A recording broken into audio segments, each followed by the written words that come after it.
Hi, I'm John Carpenter, and you will see me in The Thing expanded documentary.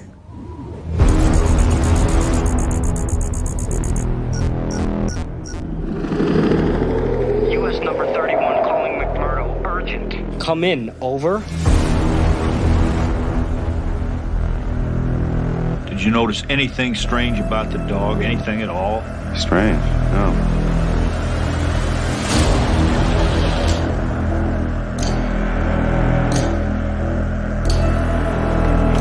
What the hell happened here? Looks like something buried under the ice. What we're talking about here is an organism that imitates other life forms. Somebody in this camp ain't what he appears to be. Bennings was right there, Mac. I swear to God it had a hold of him.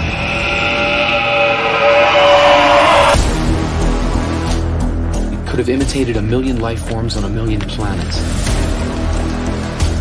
There was one of those things out there trying to imitate him, Gary. We gotta burn the rest of them.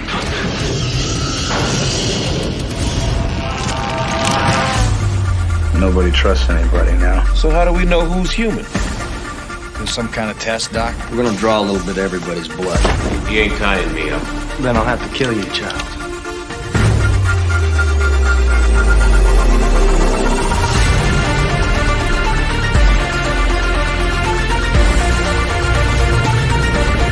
You gotta be kidding.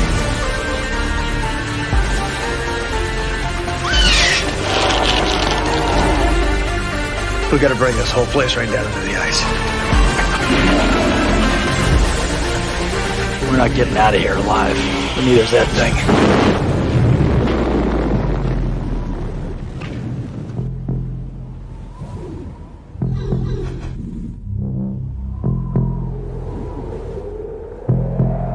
I'm most proud of this movie. I wouldn't change a frame of it.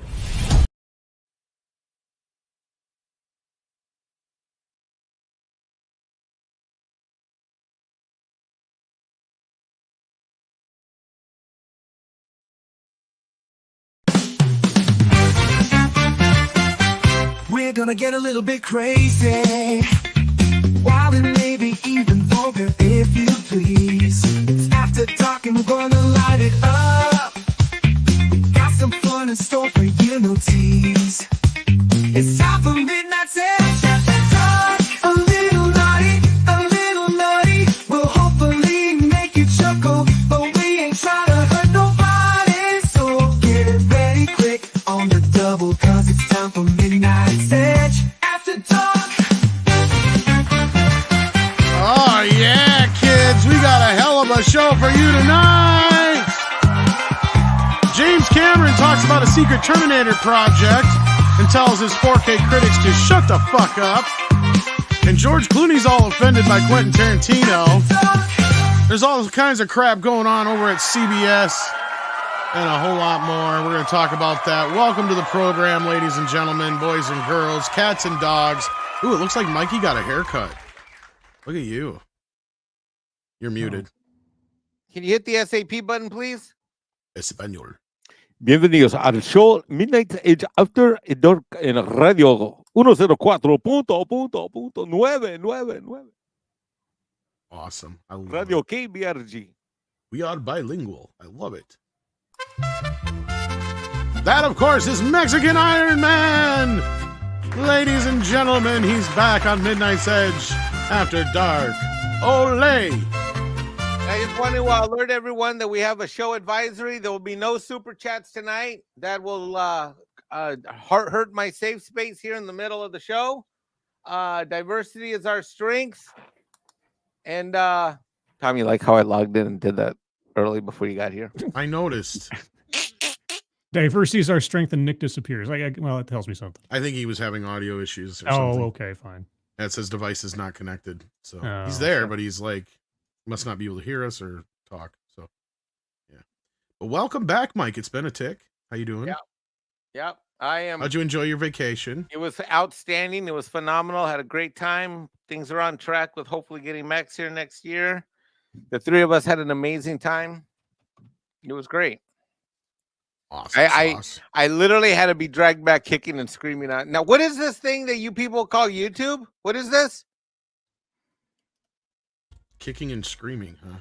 Yeah, kicking and screaming. Meaning back to South Carolina. We were having so much fun in Orlando. You know what I mean?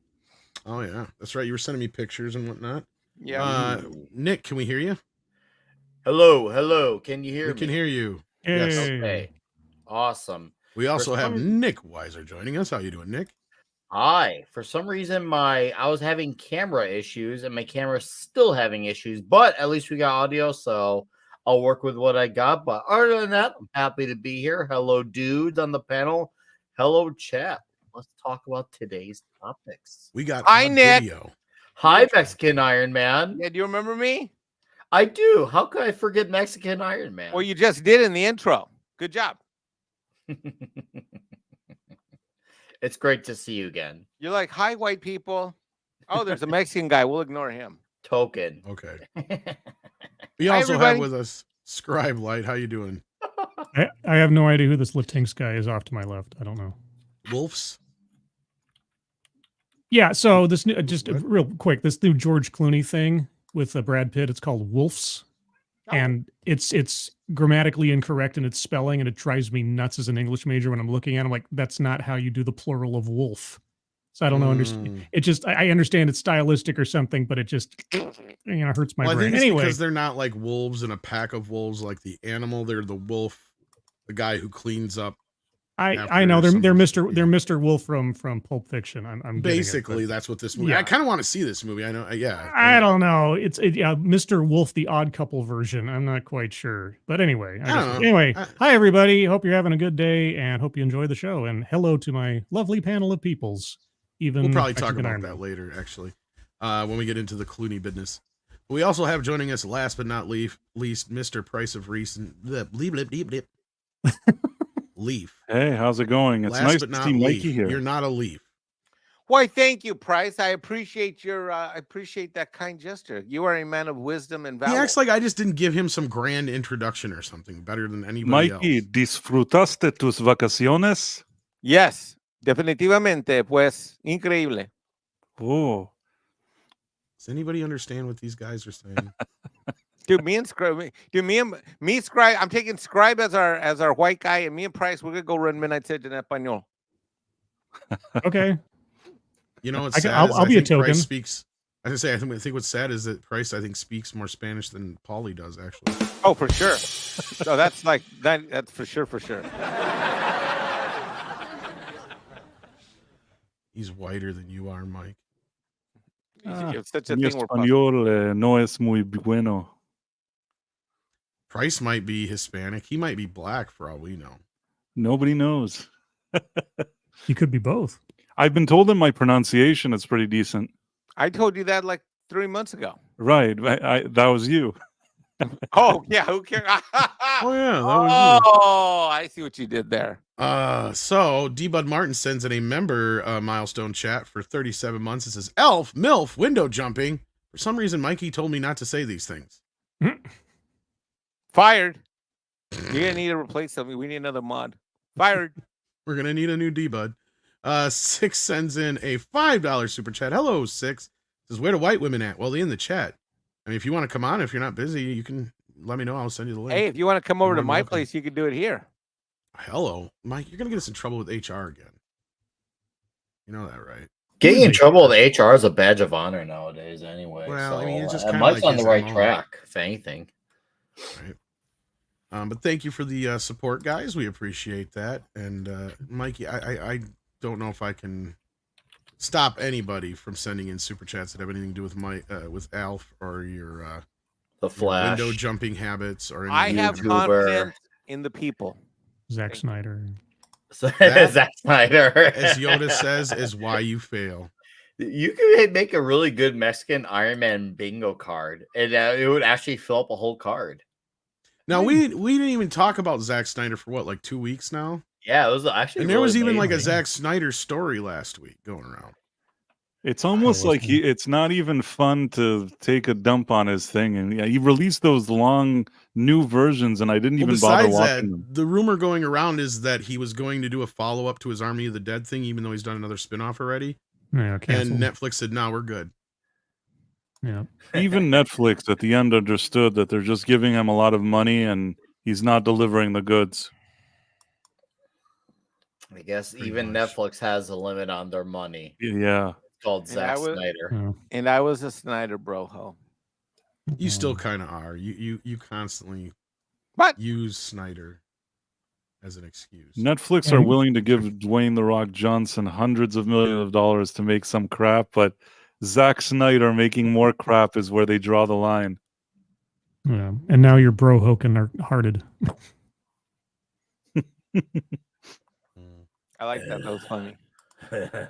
Anyway, we have some news to get to besides Snyder. We're not going to pick on him for long. Let's start with this Paramount deal because this is kind of interesting. Paramount Television Studios has been shut down by Paramount Global for cost cutting. So they say here. Production facility originally aimed at getting Paramount Pictures back into the business of making TV series will shut down. The latest bout of cost cutting, I can't say that for today for some reason, by parent corporation Paramount Global is as it seeks to eliminate $500 million amid a chaotic shift in the entertainment industry. This has been a challenging transformation time for the entire industry, and sadly, our studio is not immune. And Nicole Clemens, the president of the unit, which debuted in 2013, in a memo to staffers said, over the past 11 years, the studio has weathered seemingly insurmountable obstacles. I gotta make this bigger. Sorry, guys. There we go. Insurmountable obstacles through combination of strength, determination, and unwavering commitment. We met these challenges with incredible resilience, creativity, and passion for what we do, and I could not be prouder of our team. We've also had privilege to collaborate with some of the most brilliant creative talent in the industry to help tell stories, incredible stories seen around the world in entertainment. Okay, so actually there's a little bit more to this. Oh, there we go. I was going to say, all current series development projects under the Paramount Television Studios umbrella will move to CBS Studios. Now, I don't even know if we really need to go beyond this because I think that's kind of the clincher here. Is that, yes, some of this is cost cutting, but I think the bigger picture here is that they're moving important shit over to CBS because CBS and Paramount are not going to be the same company before too long. What says you, Mike, since you're our financial analyst here on the panel? Well, this is, I think, I don't even know how to react to this because why would you buy a studio to shut down the TV division? Well, here's the thing, and this is what I'm talking about. Valiant and I have been positing that when Skydance merges and takes over and takes on Paramount's debt, they will keep Paramount Studios with Skydance, but they will probably sell off CBS. Oh, well, then that makes sense. Then why that's what I'm thinking. And okay, then you're right because then you want to dump the television studio along with its distribution channel, which is the network. Right? Got it. Yeah, that makes sense. So because anything that was worth a shit got moved to CBS. Right? Yeah. Frankly, what value would CBS? So for CBS only has value in two ways: sports, and if they've got anything that they can produce to put on that network. Right. And so Paramount, the studio, would no longer be creating television shows. Why would they? They're sending it all to CBS. So they can focus on just being a classic Paramount studio, which is what they historically always were. Technically, yes. Even though they did have a television side of things for many years, this specific division, it used to be like CBS Network Television, then Paramount, they merged. They were all one company. Then they separated again. And then you had the two separate divisions. And so this covers all kinds of shows from like what is this show here with this guy here in it? Jack Ryan show. Thank you. I was going to say Reacher, but that's not it. Yeah. So you got like the Jack Ryan show. I'm sure the Star Trek shows will fall under this umbrella. Mm-hmm. A lot of their Paramount Plus originals, probably the Taylor Sheridan shows will fall under this umbrella now, I bet. Because it's not that these shows are necessarily ending. Like I said, a lot of them are just going over to CBS Studios. Right. But what happens to Paramount Plus in this situation?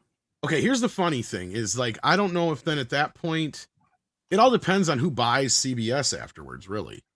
Because there's already been a lot of, like the big name that keeps coming up is that Zaslav wants CBS because it comes with a nice fat NFL package and they just got screwed out of their NBA deal. And that's where that last week, this whole big deal of them having to report that their cable networks didn't make as much as they had initially said. And that NFL deal was a big part of it. And now even, I can't remember who said it. Maybe it was Valiant or somebody else said they may even have grounds for a lawsuit on their hands because they had this deal. So like the media was spinning it like, oh, well, Warner Brothers is in dire straits. All this is a big deal. It's like, no. What's going on here is they've got to make up for $9 billion in loss because of that shit. Mm-hmm. And then everybody's freaking out saying that they shut down Cartoon Network and stuff. It's like, no, they shut down the website that probably nobody's visited since 1998. Right? Because it's just extra expenditure they don't need. So now if you go to the website, all it does is send you to HBO Max, where all of their Cartoon Network shit is. Now, I have been hearing rumors, though, that Boomerang might get shut down, though. Oh. But Boomerang is kind of redundant if you got HBO Max. Mm-hmm. See, that's the thing.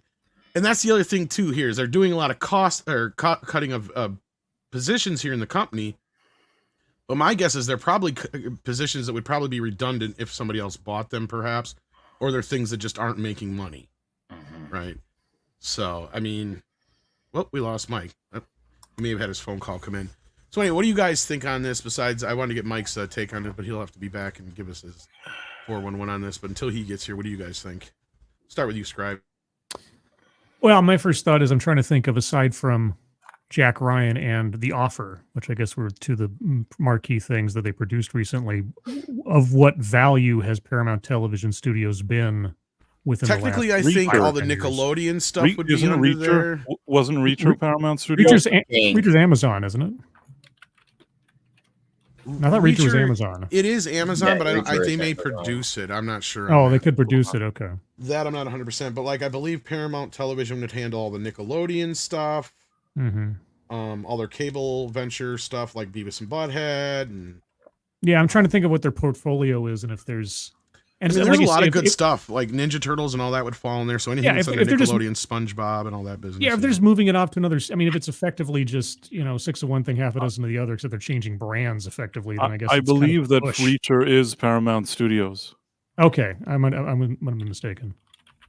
So yeah, this is stuff that they do produce for outside of not just themselves, right? Like keep that in mind too, because like Paramount Television used to produce, like, I believe not Jeopardy, but maybe it was which game show was it? Because I think Jeopardy's owned by Sony. It may have been was it Wheel of Fortune? One of the big ongoing, besides the one that's on CBS, obviously, The Price is Right. There's another one they have the rights to as well, that Paramount produces. Maybe it is Jeopardy. The Price is Wrong, bitch. But that one's a syndicated one. That was my point. But anyway, yeah, they have a lot of stuff. I mean, CBS is worth a lot. Their cable stuff is worth a lot. And I believe that's basically what they're doing, is moving all their television production over to CBS, regardless of if they sell it off or not. But that way they can separate it. So, yeah. But anyway, Scribe, what else did you have to say about it on that part? Or anything else to say?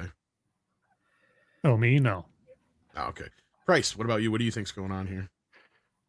I mean, there must be something that's not being told to us. It wouldn't surprise me if Zaslav, whatever you said, really makes a whole lot of sense. I think that there's obviously some kind of consolidation going on. The fact that they've kind of folded Paramount TV studios along with CBS studios, it's good for the situation they're in. Whatever ploy, whatever they're going to do, whether it is that they're merging or selling off assets and merging, whatever it is, or it's even you speculated maybe Zaslav is teaming up with Ellison, or whatever it is that's happening, this actually works out in somebody's favor. And I feel like over time we're going to learn exactly who's the beneficiary of it, but I don't think it's just randomly happening, whatever we just saw today. Yeah, and Warner Brothers is making a lot of moving and shaking too at the same time, and that's why I think they're probably the first. I think you're right. I think in the background, and this is where Valiant and I think that Sherry Redstone was getting pissy, was because she knew that the company's going to get split up. It can't stay all one company. It just can't. It's too big. And CBS is going to be an albatross before too long, so you might as well sell it now while it's worth it something. And the only person it's really worth anything to is David Zaslav, really, or somebody who can't afford it. So, like, Because CBS is still worth quite a bit. I mean, yeah, it's still also like it doesn't seem to mean anything as much as it used to. But there used to be 3 big stations, which was CBS, NBC, and ABC. CBS is kind of a staple in entertainment, even though the landscape is changing. It's still a brand name. If you have that channel, that's considered a big name, even if it's shit. It's still like a big name of a channel. And if Zaslav wanted to somehow combine all of the stuff that he has from all the different things and also be able to show that he's not just cable, he's not just some guy that has Discovery and all these weird things that housewives watch. He has like CBS. That's like a staple of network television. Again, network television isn't what it used to be, but it's still a big brand name of a channel, I think. I don't. CBS always feels to me like that exercise bike you have in the corner that you always just have there, but it's too big to move, so you just kind of leave it there. It's sentimentally, it's kind of like a legacy. Yeah, network, yeah. And that's really. I mean, and this just might be my sort of outsider perspective on it, but that's always felt like it's a sentimental power that keeps it around, not a value power. If that makes any sense. Well, and the reason I think that they're probably going to shut down Boomerang and maybe Cartoon Network are part of this. I don't know how the regulations are on that, because maybe that is a sign that they are planning and gearing up to buy off CBS and the cable networks, because maybe they can't have 3 kids networks or only more than 2. I don't know how the regulations on that go. See, because that's the thing. If they were to acquire CBS and the cable networks, that means that Warner Brothers would have more cable networks than anybody else. Period. Right, like, sorry. No, I was just gonna say they would. I don't think they're allowed that big of a monopoly, so I think they're gonna have to shut certain things down, and that might be why both of them are moving and shaking things the way they are. I was gonna say that CBS is kind of like McDonald's. You're not gonna get a gourmet meal there, but it's around, and sometimes when you're drunk and it's late at night, maybe you can have like a Big Mac or something. It is like McDonald's or a White Castle. It is a great example. Well, no, actually, I think McDonald's is better because it's the established brand, right? It's the brand everybody knows. Right. It's it's been around since your grandma was alive. You know what I mean? Like your great grandma. White Castle is more like TBS or TNT or Fox. Fine, Fox. Yeah, so like, no, I agree with you on the McDonald's thing, because it's your grandpa's favorite channel, right? Mm-hmm. It was famous for years because it had Medicine Woman and all these other shows on it that people would watch, CSI and Big Bang Theory. It always manages to squeak it out and be the #1 network. I think the only time in the history that I can recall that it wasn't the #1 network was that short period in the late 80s, early 90s when NBC was dominating for the first time ever. Otherwise, I think TV. Yeah, I think other than that, I think CBS has always dominated because they always get the bigger things. They always had the bigger NFL packages. They always had the other sports stuff. So like, that's another reason that you could always guarantee your grandpa was going to have CBS on. You know, it was generally the case. But anyway, 60 Minutes, all that business. So yeah, Nick, what is your feelings on this? What do you think? I want to know what becomes of, I know it's not considered Paramount Television, but how does it affect stuff like TMNT per se, and then stuff that may or may not stick around like Tulsa King? I'm curious about that because that was something that is getting a second season and people did like and respond well to it. If I recall, the Western shows, the Yellowstone and its 5 or 6 spinoffs were on there. Am I assuming correct on that as well? What goes with that if this is the deal? That's the question I was bringing up earlier. I'm thinking, and this is just my assumption here, so don't quote me on this necessarily or say that run with this as gospel, but I would assume that's what a lot of this consolidation and moving is all about. Because the thing that happened back when they first split up Paramount from CBS is they made the mistake of taking properties that were both considered television and movie properties, and they gave them to CBS for some reason. So like Star Trek, Mission Impossible, The Odd Couple, there's another like a whole handful of properties that either started as movies or television shows and then had one or the other happen down the road that were equally famous or whatever, to where they just decided to shove all that over there. I think Mission Impossible might have been the only exception because they had already made the movies, the first movie or two, by the time the split had happened. Mm-hmm. And then the weird thing is that's when, you know, JJ gets involved with both Mission Impossible and Star Trek. And that was the whole thing, is to make those movies. And that's the videos that, some of the first videos that Andre got famous about, was pointing out how the whole rights issue panned out. And that was basically that Paramount now had to license Star Trek from CBS to make a Star Trek movie. Mm-hmm. Where before it didn't matter. They were both the same company. So that mess had been put in place because of the split. So basically everything television oriented from, you know, certain things. See, and that's the thing. TMNT, as far as I know, would technically be under Nickelodeon. So that'd be a cable. That'd be under the cable thing. And that's my understanding of where Yellowstone would be too, is under Paramount Television, now under CBS. So, and that's what they did, is they shoved all their television stuff under CBS, which, to consolidate it, that's what feels weird to me, is like, okay, so are you doing that so it's easier to sell everything? And what things are they holding back? Are they going to hold back SpongeBob and TMNT? Are they going to put them under Paramount now for some reason? There's been a slew of leaks of these like SpongeBob movies. I don't know if they're actually coming out or if they were canceled projects or what. That tells me they're doing a bunch of stuff with SpongeBob. Mm-hmm.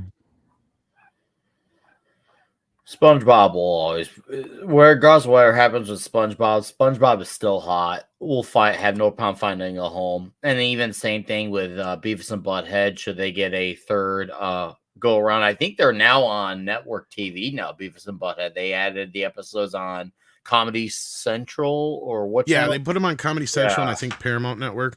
But yeah, see, like now that, now that would be, yeah, because that's co-owned by MTV and Mike Judge. And it's kind of the same thing with South Park. South Park, I think, is owned three ways. It's co-owned by Paramount and Warner Brothers on one side, and then Trey and Matt owned another half, like 51% or whatever it is. So basically, like, South Park and Beavis and Butthead are kind of set up now to where they can only work with those if they have the original creators with them, but those are like the exception to the rule. Maybe Taylor Sheridan has a similar deal, I would think. Right? So like they couldn't make a spin-off of any, because like that really pissed Mike Judge off when they made Daria without his permission. Right. He had nothing to do with it. And he did not like it when they showed up on Celebrity Deathmatch, actually, and that's why he didn't voice them there. He didn't agree with it. And the South Park guys, they made sure early on they had like all the merchandising rights and all that stuff for South Park, so they got that pretty well dicked. But yeah, SpongeBob's the only other big animal over there that you really got to worry about.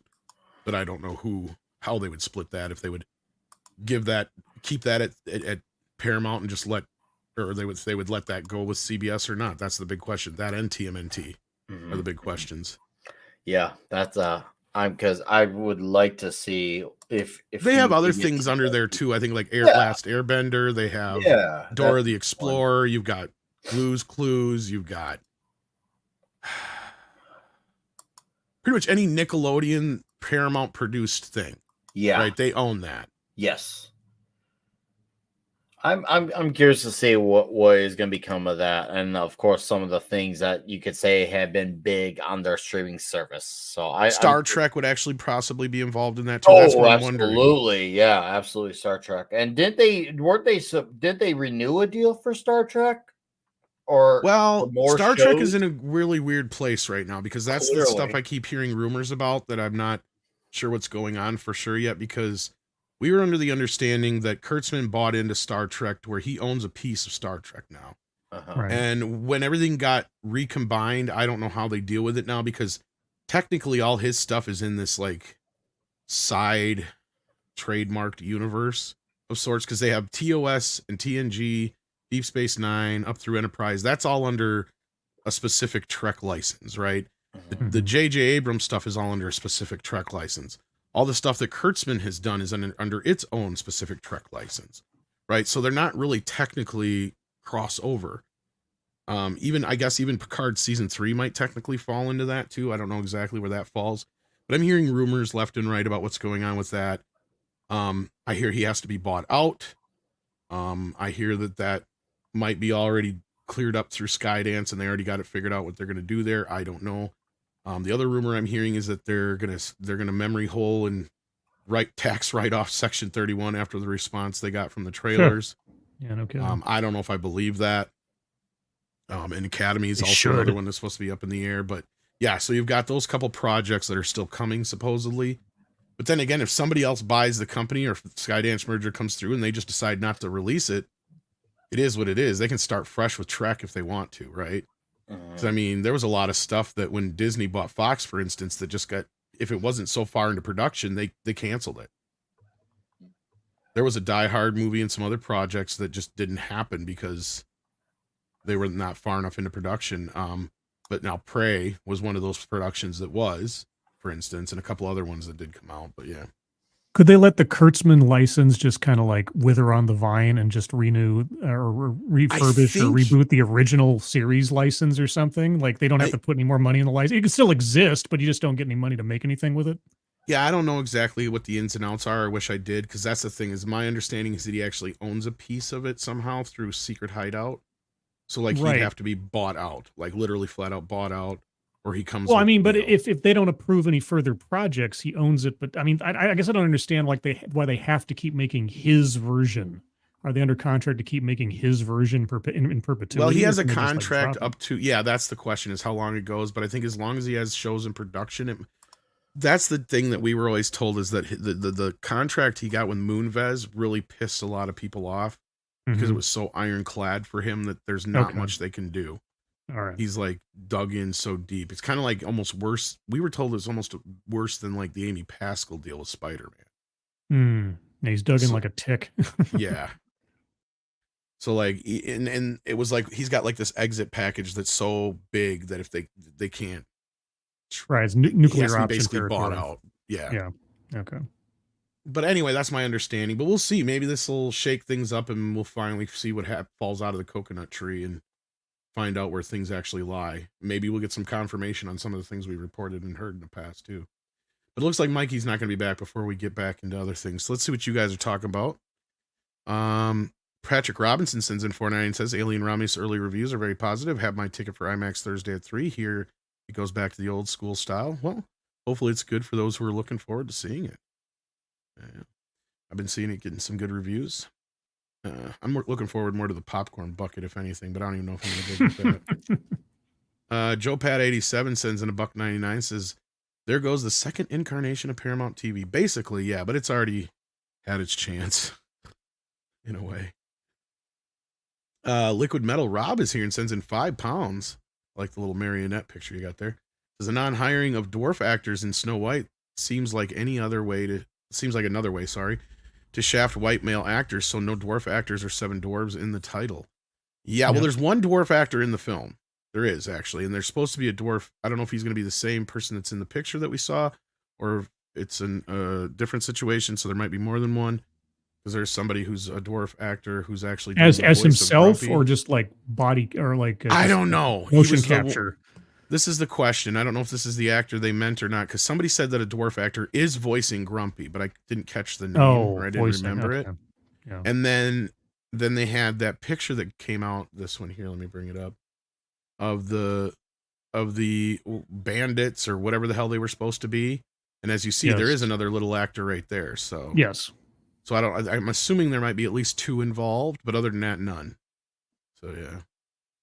Also, I don't know. It almost seems like if they brought one to voice some character, it was just to avoid any kind of criticism. It's not because they especially wanted anybody that was a little person. It's just that they were trying to deflect. If anybody brings up the idea that there's no little people in the movie, then they can say, well, there are, as well as a lot of other diversity. We're so diverse. Yeah. We have our token dwarf. In Snow White and the 7 Dwarves, yeah. This movie is one of the only cases where little people actually they want to be in this movie, and they're not generally they're not offended by it. Maybe Peter Dinklage was, but most people that are actors in Hollywood and they're little, they want to be in 7 White and the 7 Dwarfs. They sit around hoping that somebody will remake this movie, and once somebody does, it's like it's a huge deal for them. And all I know is that they took away their roles. And when I look at the CGI, I don't think the CGI looks better than having actual people doing it. No, it doesn't. And why do a live? And many people have said, why do a live action version of an animated film if you're going to just CGI animate most of the primary characters. It doesn't make any sense. Well, it's not the Lion King where you're trying to like the whole simulate idea. animals. Well, even there, it makes no sense.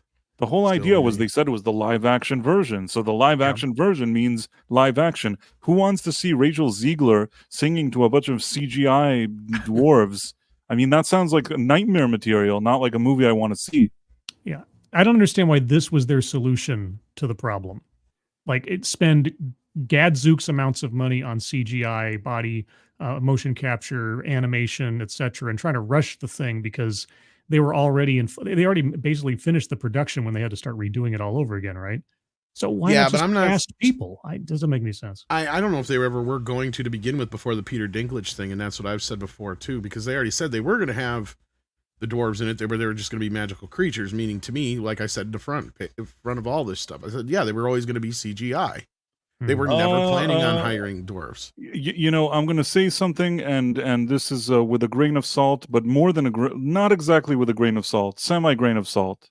I know somebody who auditioned for a role in that movie, and that person auditioned for a role of a dwarf that I think was supposed to be one of the 7 dwarfs. So I guess what I'm trying to say is I think that initially they actually did have a plan to have little people actors in the movie, and only after Peter Dinklage said something did they say, well, we'll have to find another solution for this. Maybe, but I was going to say, we know for a fact, though, that did affect other productions like the Time Bandits, for sure. Time Bandits and Time such. Bandits, yeah. Because But like I said, even this because the fact that they have at least 1 or 2 little people in the cast already still tells me that that was never going to be the case to begin with, possibly, unless you have... If you have like firsthand info, that's a little different. But I have firsthand info, but I would have to go and look to see, you know, if it was of interest to anybody, I'd investigate it a bit further. From what I know, and this is based on the knowledge that I have, which is, it's not knowledge that I read something in a paper, but more that I know something behind the scenes. Initially, there were auditions for little people to be the dwarves. That's as far as I know. that doesn't mean they necessarily weren't going to still CGI over them. They probably were going to have them as stand-ins, possibly too. That could be a lot of different things could be possible. It could be that they weren't told, but I tend to think, based on the timeline, that because of Peter Dinklage, they shifted towards the CGI. I'm about 90% sure that pre-Peter Dinklage comment, they just wanted little people to play the dwarves. Once he said it, I think they went for the CGI. I'm going to go with 6 on this, since we have no real evidence to the contrary. Price might just be a little person. I can actually, I don't know if to say deny is the word, but I'm not a little person, but I do know a few little people that work in the industry, and because I actually know them, I'm able from time to time to hear a story or something that's even not in the press. So I know a few people who are entertainers and little people in the industry. Yeah, and I do too. And actually, that's where, I had said before, like, this has already been a problem where it's difficult as it is to get work in general as a little person, right? Like, the world is not built for you. This has been told to me, and I'm sure you've heard the same thing, Price. Like, you can't just get a job at McDonald's or a factory or even in nursing half the time or something like that, because it's just not the easiest thing to do, or doctor or anything like that, if you're somebody of small stature. Like, the world is built for people that are taller than you.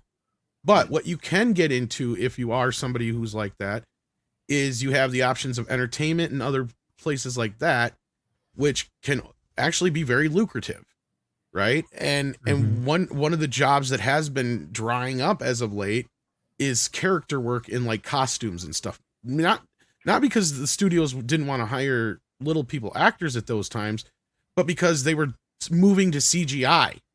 Right.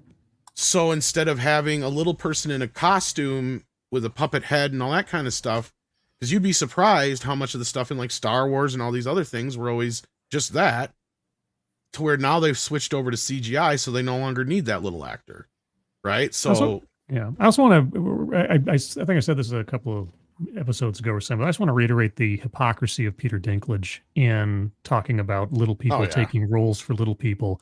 There's a movie that's either already out or coming out soon called The Thicket, and it's like this Western, and it's based on a book from 2013 where one of the main characters is a bounty hunter who is a dwarf. And guess who plays this dwarf bounty hunter for the movie? Peter Dinklage.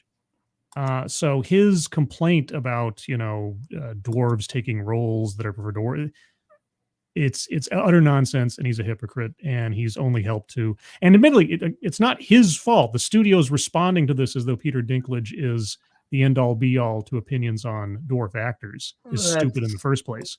But his hypocrisy and complaining about it, but still taking work for roles specifically written for dwarves is ridiculous. You just summed up arguments that every time that there's a complaint about something from these celebs who like to go on about the victimhood, every time there's a complaint, we'll just say 5 times out of 10, we're only hearing one side of the argument. So when they say something about diverse voices, you're only hearing from one type of diverse voice. We're talking about, oh, hey, well, we can't have short people, midgets in movies. You're only hearing from the guy that's not in favor of it. But what about the ones who are for it? They always play this call where every time someone goes on a tangent or something, that they try to bubble it up that's the representative point of view about right. This. Yeah, they collectivize an entire demographic on one person say so. Yes. And it's ridiculous. They're not an elected official. They don't represent anyone but themselves. They don't represent their demographic, their race, their height, whatever.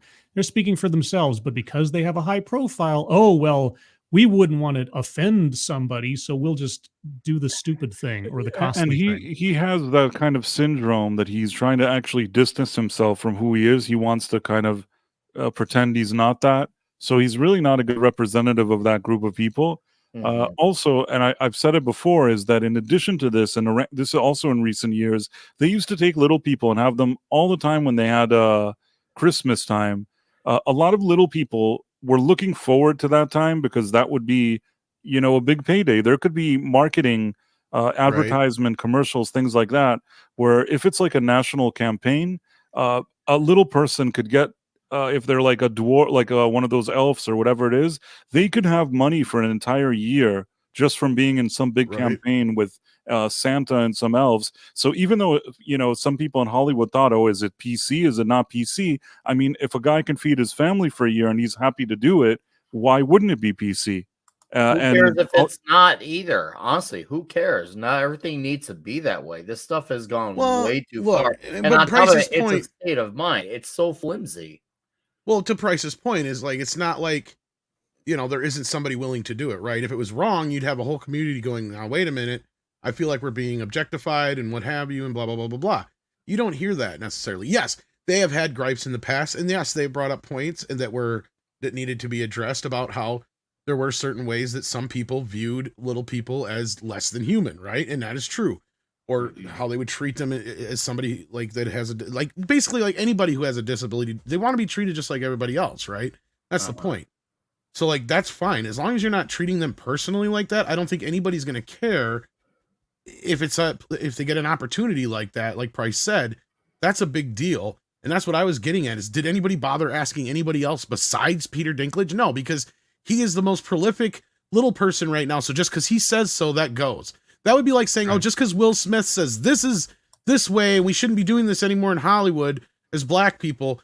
Like all of a sudden, black people Hollywood's just supposed to listen to Will Smith, like he's the leader of black people or something like that. Sadly, they don't do that. That's the part that's wrong. They do to a point, but I think that black people have are more prolific in a sense that you'd have a lot more pushback, as opposed to where in the little person community, notice it took a little while to get some pushback, but that's because you had the media on the side of, the victimhood nature of it all. And you had Disney, who was running interference on a lot of this stuff. But then you got certain actors and people like, what's his face from the WWE? Gosh, I forget his name. Hornswoggle or whatever is his character name. I'm trying to remember his actual real name. But either way, you know who I'm talking about. He was one of the more prolific ones who come out and said, Peter Dinklage does not speak for all of us. Right? Well, there's a successful midget wrestling league that comes around the Midwest. It does very well. They draw consistent crowds. I've gone to 2 of the events. When you go to these events, not only are the performers really engaging, filled with entertaining, high-flying stunts, but they come out and hang out, do photos, autographs, and they do stunts for the fans at the show. They're really like personable, people, and they enjoy their height or lack thereof, and they make a good show out of it. I'm not laughing at you. People love them for who they are, and I've been to both shows, and they're packed. And I hear from our state friends who go to the shows that they do very well at those states too. What I'm laughing at is with the chats. Like this one here. Hornswoggle Fraud is real name too, Tom. Don't even worry about it. Yeah, Dylan Postal, that's it. Thank you, Goddess of Whim. Goddess of Whim also sent us in a super chat for 2 schmackerinos. Thank you so very much for the support. Says, wait, Price isn't Mon Calamari? Dun, dun, dun. He might. He won't. He's quick to say I ain't a midget. I said I'm not a little person, and first of all, there's nothing wrong with being a little person. I see. I don't know about that. Your prejudice is shown. No, I'm just kidding. I'm going to sound like such a cliche, but some of my best friends are little people. But I'm saying, nice. I know a little German. He's sitting over there. Card. You pulled no, but that the truth card. is that I do know little people, and they're very kind and they're very nice. And the fact that I'm not one, it's not that I'm saying that just because I'm being a douche. It's just that I am not one. But if you are one, there's nothing wrong with that either. I think that they're just people like everybody else, for whatever that's worth. Say it's a trap. It's a trap. Told you. You're right. He is. Jason Webster sends in 5 Australian dollary dues. Coming soon from Disney. Snow White and the 7 poorly rendered CGI characters. Just when you thought it was safe to go to the cinema.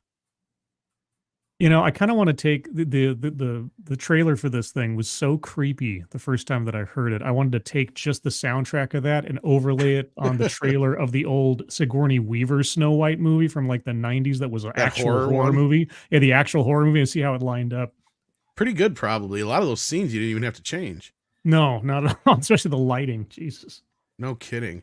But we got some breaking news here thanks to Six. Breaking news.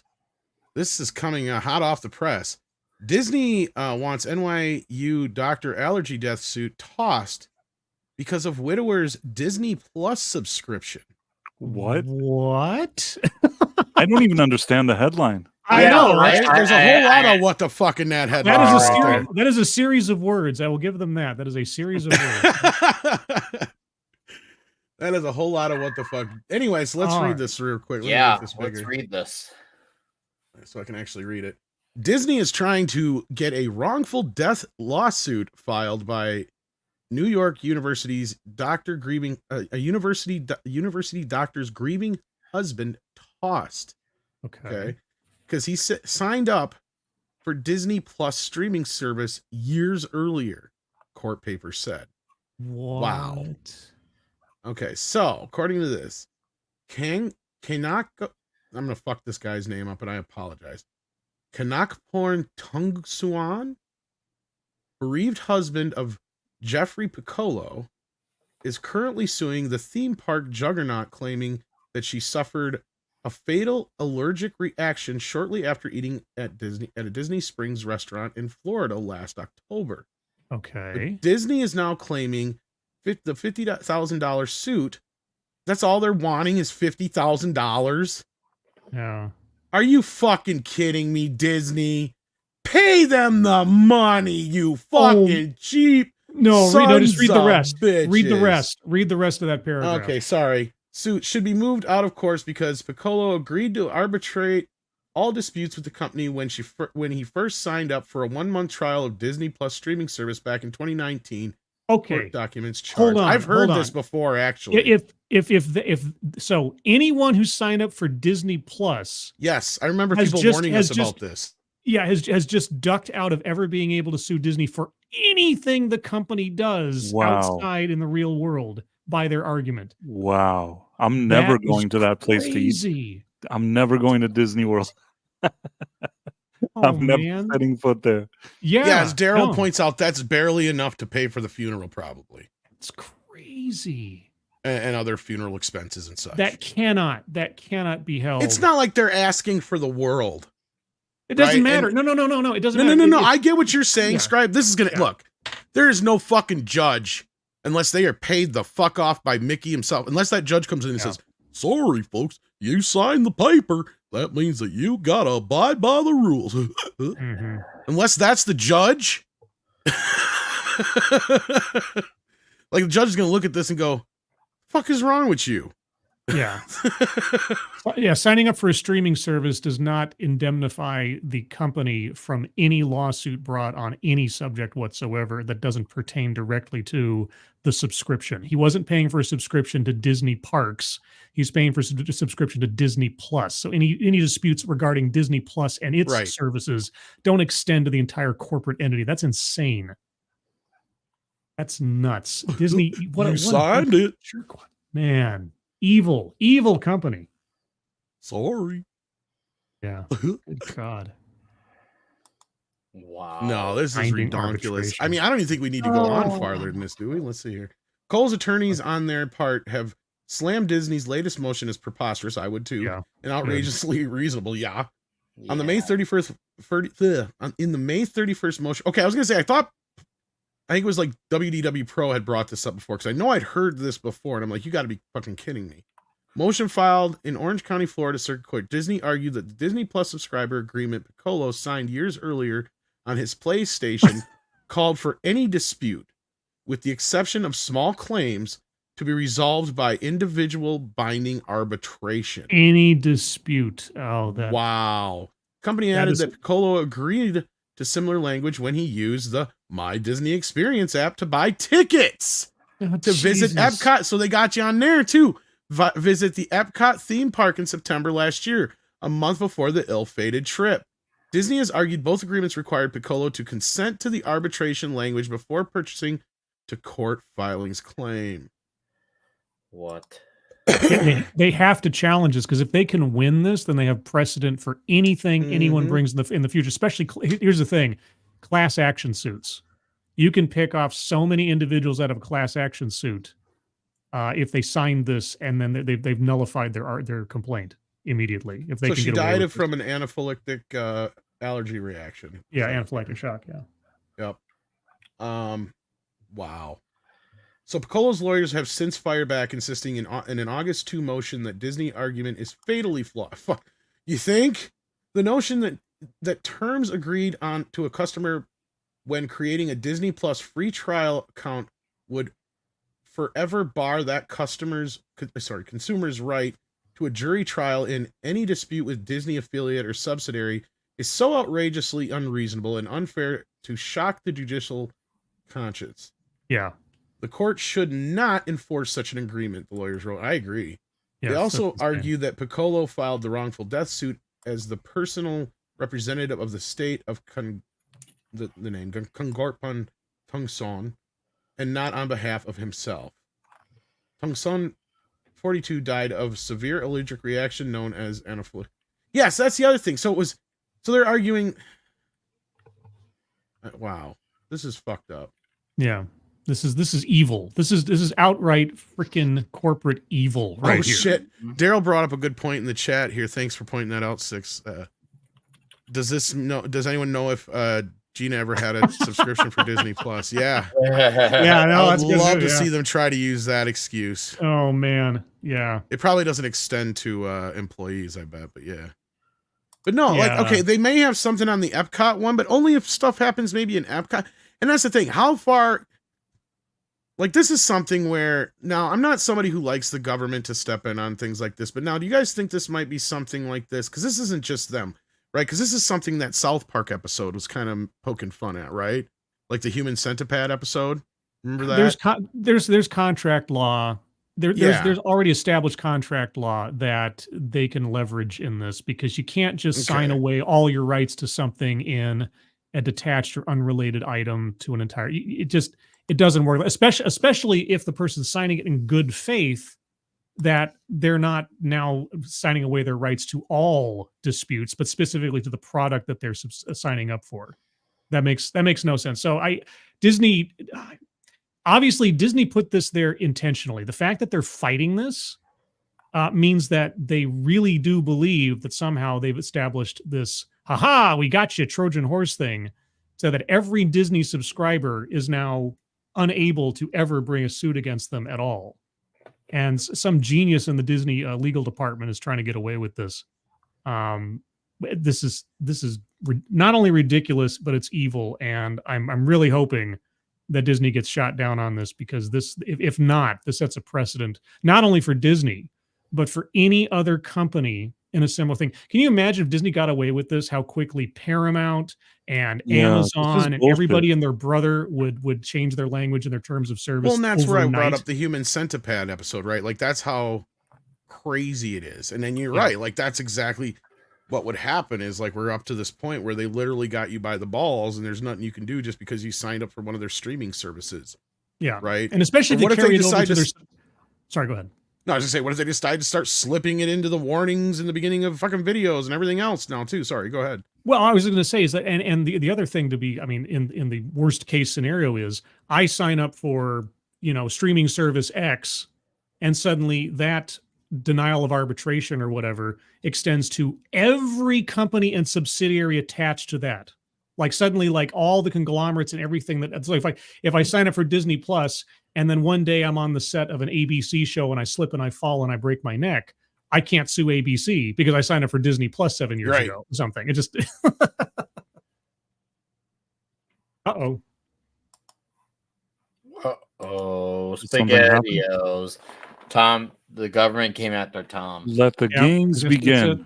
All right, it's our show now. And then hey, we just had a coup. Mexican coup. Mexican coup. The odds. What? Mexican Iron Man just pulled a Biden on Tom. What? No, my internet just totally crapped out. I don't know what happened. Just got off the phone. Oh, I thought we just had a Maduro perfect timing, actually. Like a Fidel Castro situation here. Did I knock out Tom when I clicked on the button? What happened? I think so. Straight up.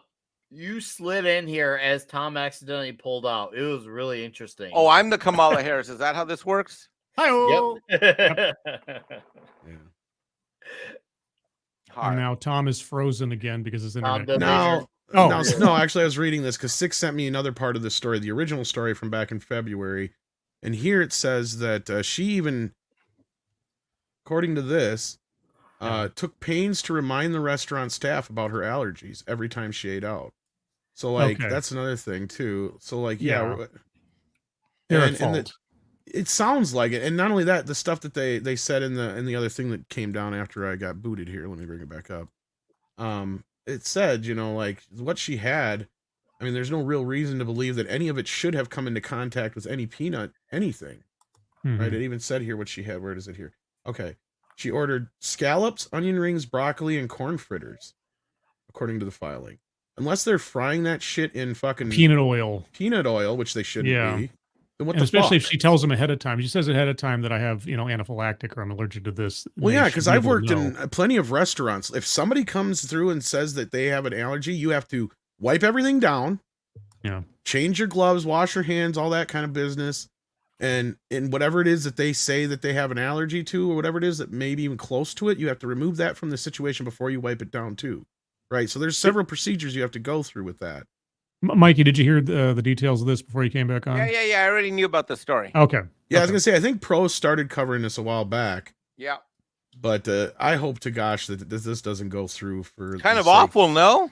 Well, not what's even makes it worse. The kickoff is not like, like Scribe's right. The worst part about it is the audacity that they have to think that just because you sign up for a fucking streaming service that you can't sue them for something that's unrelated to the streaming service. But the bigger thing that kicks me in the nuts right now is they're only asking for $50,000. What?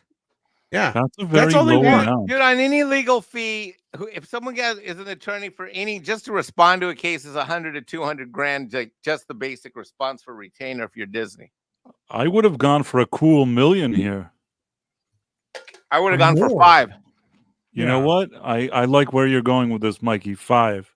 Well, at this point, if I were them, I would go higher. Because then you work your way down to 2 or 3. Once they said Disney Plus, I would say, okay, I'm revising my lawsuit. I want $5 million. I would have. But anyway, that was a very interesting story, and at least an update to that interesting story. Thank you to Six for bringing that to our attention. And we got a super chat in the meantime from Jason Webster. Says, Disney World. Ours is crap world after all. Ours is a crap world after all. It's a crap world. Wow. Pretty much, man. I mean, there's a lot of people who get hurt and die there that you never hear about because they used to have the Reedy Creek shit to cover a lot of that up. And then we got MC in the house. How you doing? Sending in 5 Canadian, eh? Said, what's a movie you've only seen once but never forget in a good way? Mine would be Arlington Road. That ending scared me. God, movie I've only seen once but I always remember. It's a good question. And you guys got one that comes to mind right away? Like Usual Suspects. I only watched it once because once you know the twist, there's no reason to see it again. But it was a really good movie. Blues Brothers, great movie, but only seen it once. I've seen that a million times. See, I think I've seen Usual Suspects more than once, or that would be a good one for me to say too. See, the problem is something you like, right? Yeah, exactly. Yeah. I mean, I guess technically I've only been all the way through Saving Private Ryan once. I've seen bits and pieces of it multiple times, but I've only been through the movie proper once. I've never watched it. You've never watched Saving Private Ryan? No, I've never watched. It's a good movie. Yeah, I'll tell you why. Usually war movies, stuff with war, I usually kind of don't feel like watching those, a lot of them.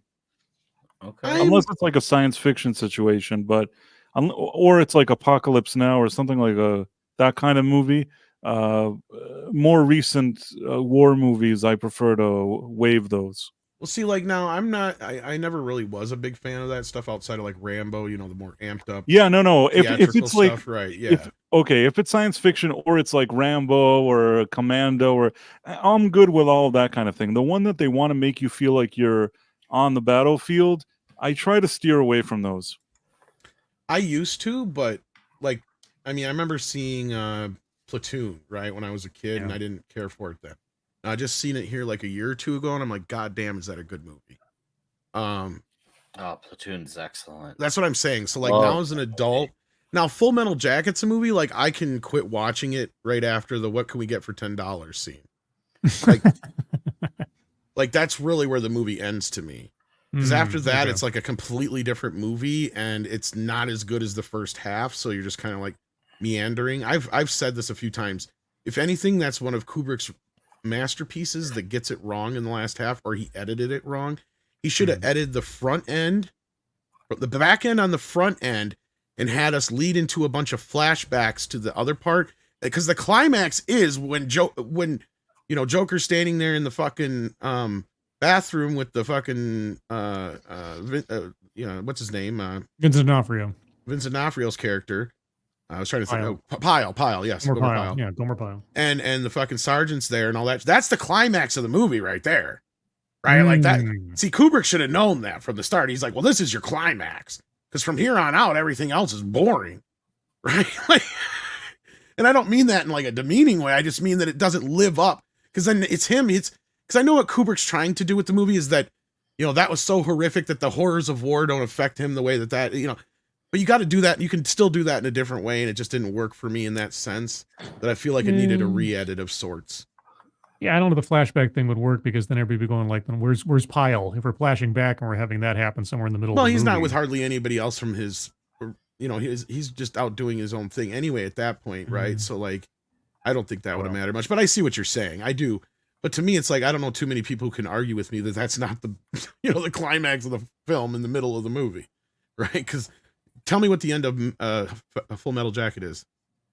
Well, them marching around singing MICKEY MOUSE. Okay, you're lucky. Yes, I've seen the movie a few times. I know. Okay, you're lucky you've seen it a few times because you ask somebody who hasn't seen it in like 20 years, they're like, shit. Okay, yeah, no, I mean, yeah, I watched. I mean, my dad and I, we used to watch all the war movies. So like Apocalypse Now, Full Metal Jacket, even the really classic. Okay, yeah, the sniper scene was okay, but like still, it's just not the same. Actually, I am Yolanda. You may not have seen my name anywhere, but yeah. Anyway, nothing that anybody's probably really seen. So that being said, we got some other stuff here. Speaking of not being seen, yes. George Clooney feels like he's not being seen right. Oh no! By Tarantino. Oh, George. He's so upset. Oh no! He's a little irritated. Oh. He'll just have to like Tarantino dry trashes his eyes career. with his millions of dollars. Right. Yeah. And 6, that's true. I did say climax about 12 times and not one sexual joke. I'm disappointed with you. We guys. love you long time. And I said that too. Anyway, so they were once brothers in arms and From Dusk Till Dawn, but now George Clooney and Quentin Tarantino appear to be at each other's throats. Bum, bum, bum. In an interview with GQ to mark his upcoming Apple TV Plus movie Wolves, which drives Scribe insane. Yeah. Clooney revealed that he is irritated with Tarantino, his former co-star and director of Pulp Fiction. Well, you got to remember, Clooney, he gave you a shot in a movie when nobody else thought you were a movie star. They just thought you were, well, actually, it was Robert Rodriguez. But still, Rodriguez, yeah. Still. Clooney is under the impression that Tarantino trash-talked his movie career in a recent interview through Deadline. Could not immediately locate the comments from the director. Oh, really? I think it was probably in his podcast, I bet. Clooney was asked by GQ if he felt competitive with Brad Pitt. Why is it he's so small every time I bring him up? The fact that Brad Pitt had appeared in Tarantino movies, including Inglourious Bastards. Clooney replied, Quentin said some shit about me recently, so I'm a little irritated by him. Did some interview where he was naming movie stars, and he was talking about you and somebody else. And then this guy goes, well, what about George? He goes, he's not a movie star. And then literally said something like, name me a movie since the millennium. And I was like, since the millennium? That's kind of my whole fucking career. Okay. I'm not... I can see why George may be slightly irritated, but here's the issue with this, though. Quentin Tarantino is not wrong at all, because... one, people don't go see any movie in the last several years because George Clooney is in it. He's not a name. And to be fair, most names nowadays don't bring in butts in the seats. That you're seeing it for the IP. But he's not, even on his best day, he doesn't match up with some of the other names. I'm not saying based on acting time, I'm just saying based off of, oh, hey, I want to go see the George Clooney movie. People, you didn't. He's never been that kind of star. All of the, and we were talking about that before the broadcast. All of the movies that have been big for George Clooney, or his biggest movies, are like usually ensemble movies. Yeah, he's contributed to ours, and and he's been some things I've enjoyed. I'll give him credit there, but he's not the name that he thinks he is. But yeah, and that's what I said on Gary's post as I compared him to The Rock. Right, everybody knows who he is because he was on TV. But when you see him, it's George Clooney, right? And I've said that to people, like, name one movie of his that was a hit, that wasn't an ensemble piece, and people struggle with that. Like, yeah, they can have Up in the Air, but wasn't he with who was his co-star in there? Anna Kendrick. I mean, fine. There's a co-star there. You could say that that's one of the movies. Yeah, that one I'll let him have. But like, other than that, like, name one. Like, otherwise they're ocean films and stuff like that where they're ensemble pieces. Has there been a movie? I'm gonna make the case that older wine chicks like him, including people like if he's doing something with Julia Roberts, sure. Yeah, but that's my point. It's not. He's not the Tom. name that still brings... Tom, his suntan is not made for you. I don't disagree with that. I got a question. Has anybody seen a George Clooney movie where he has a different haircut?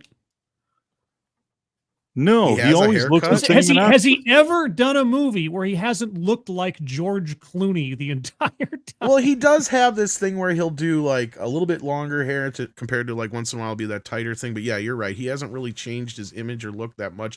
Now, recently he donned the goatee look. That's like the closest he's come to changing his image. That's his acting range, that he sometimes has a goatee. That's about it. Hey. Well, let's see some of his acting, because I guess he does an impression here of Tarantino. This went viral, I guess, last year. I remember we were doing an MTV interview, and they were like, why did you think about George? And Quentin was like, well, man, it was like, I was watching ER, man, and I look over and I'm thinking, fuck, man, like that guy and I could be like brothers, And I'm sitting there like going, what? George was like on the cover of Us magazine or something. And Robert's like, hey, we should cast this guy. He looks like Quentin. All right, and I just had it in my mind. Oh, so it wasn't even him who said it. Oh. Imagine that. I remember when Tarantino directed an episode of ER. I remember that was a big deal. It's like, Quentin Tarantino directs an episode of ER. And like they were in sunglasses or something. Whatever. Yeah, but anyway, so I thought that was kind of a funny story. More It is a funny story. Any opportunity get that over Tom gets that. to talk about Quentin Tarantino is like me talking about Zack Snyder back in You're the not wrong. Especially if Tarantino's dunking on somebody. Oh my God, Quentin Tarantino was spotted getting a lollipop in Burbank. Let's talk about it. Well, no, the irony of this is, okay, so we have proof right there where he misquoted Tarantino in a video interview, right? Now, supposedly this interview, and I'm going to pause it again, that this is probably not even an interview. It's probably from Tarantino's podcast, because Tarantino don't do a ton of interviews. And when he does, I usually catch him. But he has this podcast that's kind of hard to, I could think you have to pay for it on one of these things. If somebody knows how I can listen to this podcast weekly, please let me know. I am tech-tarded. So, like, I have not been able to find, I found clips from it and stuff like that. But he has this podcast that he does, like, I don't know if it's weekly or bi-weekly or once a month with a buddy of his. And they just sit around talking about movies. And this is where people keep pulling these little tidbits from Tarantino, because he'll drop nuggets in there all the time of shit. And so that's where I want to listen. I really want to listen to it just as a fan. But people have been upset about other things too, like James Cameron. But before we get into what he's upset about, he teased some, and this is not the first time he's done this. He's been kind of teasing this secret Terminator thing for a while now. I'd like to know when he's going to have time to work on this. Insert Ryan Reynolds meme of why. Yeah. Right. Just stop. It's So done. initially this was kicked off when he had said, I believe it was like, what, a year or two ago now, something about it. It says here, if I were to do another Terminator film, maybe try to launch that franchise again, which is in discussion, but nothing has been decided. I would make it much more about the AI side of it than bad robots gone crazy. What? Yeah. And then I But guess he AI said- is bad. Robots gone crazy. Yeah. So then he dropped more news on it again here recently, where he said Terminator stuff. Unfortunately, the filmmaker remains tight-lipped and isn't spilling the beans on what is totally classified, teased Cameron. I don't want to have to send out a potentially dangerous robotic agent if you were to talk about it, even retroactively. So he's threatening to send Schwarzenegger after him, evidently. There's nowhere else to take the franchise. There's nowhere else to take the franchise. They've gone to the future. really. They did that with the Christian Bale movie. They've tried to reboot the timeline 17 different ways from Sunday, plus a TV series. There's nothing left. Just drop it. It's done. Yeah, I don't disagree. I mean, I'm not saying they couldn't try the future once again, because that movie did kind of fall flat in the last act, but I think there's the only potential there, because, yeah, at this point, you can't keep pretending that Judgment Day is getting pushed off and get pushed off and gets pushed off. I mean, yeah, there's some potential in the AI aspect of it, of like how, you know, Skynet took over and all that kind of business. Was AI though. But yeah, so there's that aspect of it. But you know, here's the thing with James is he may talk about how AI is supposed to be this bad thing, but he's a bit too reliant on when it comes to his movies. See, okay, if they were trying to do some kind of like Bates Motel prequel series of leading up to Skynet and try to make some kind of drama out of that, but even then, you already know what the ending is, or at least what one of the potential ending is. There's no suspense to it.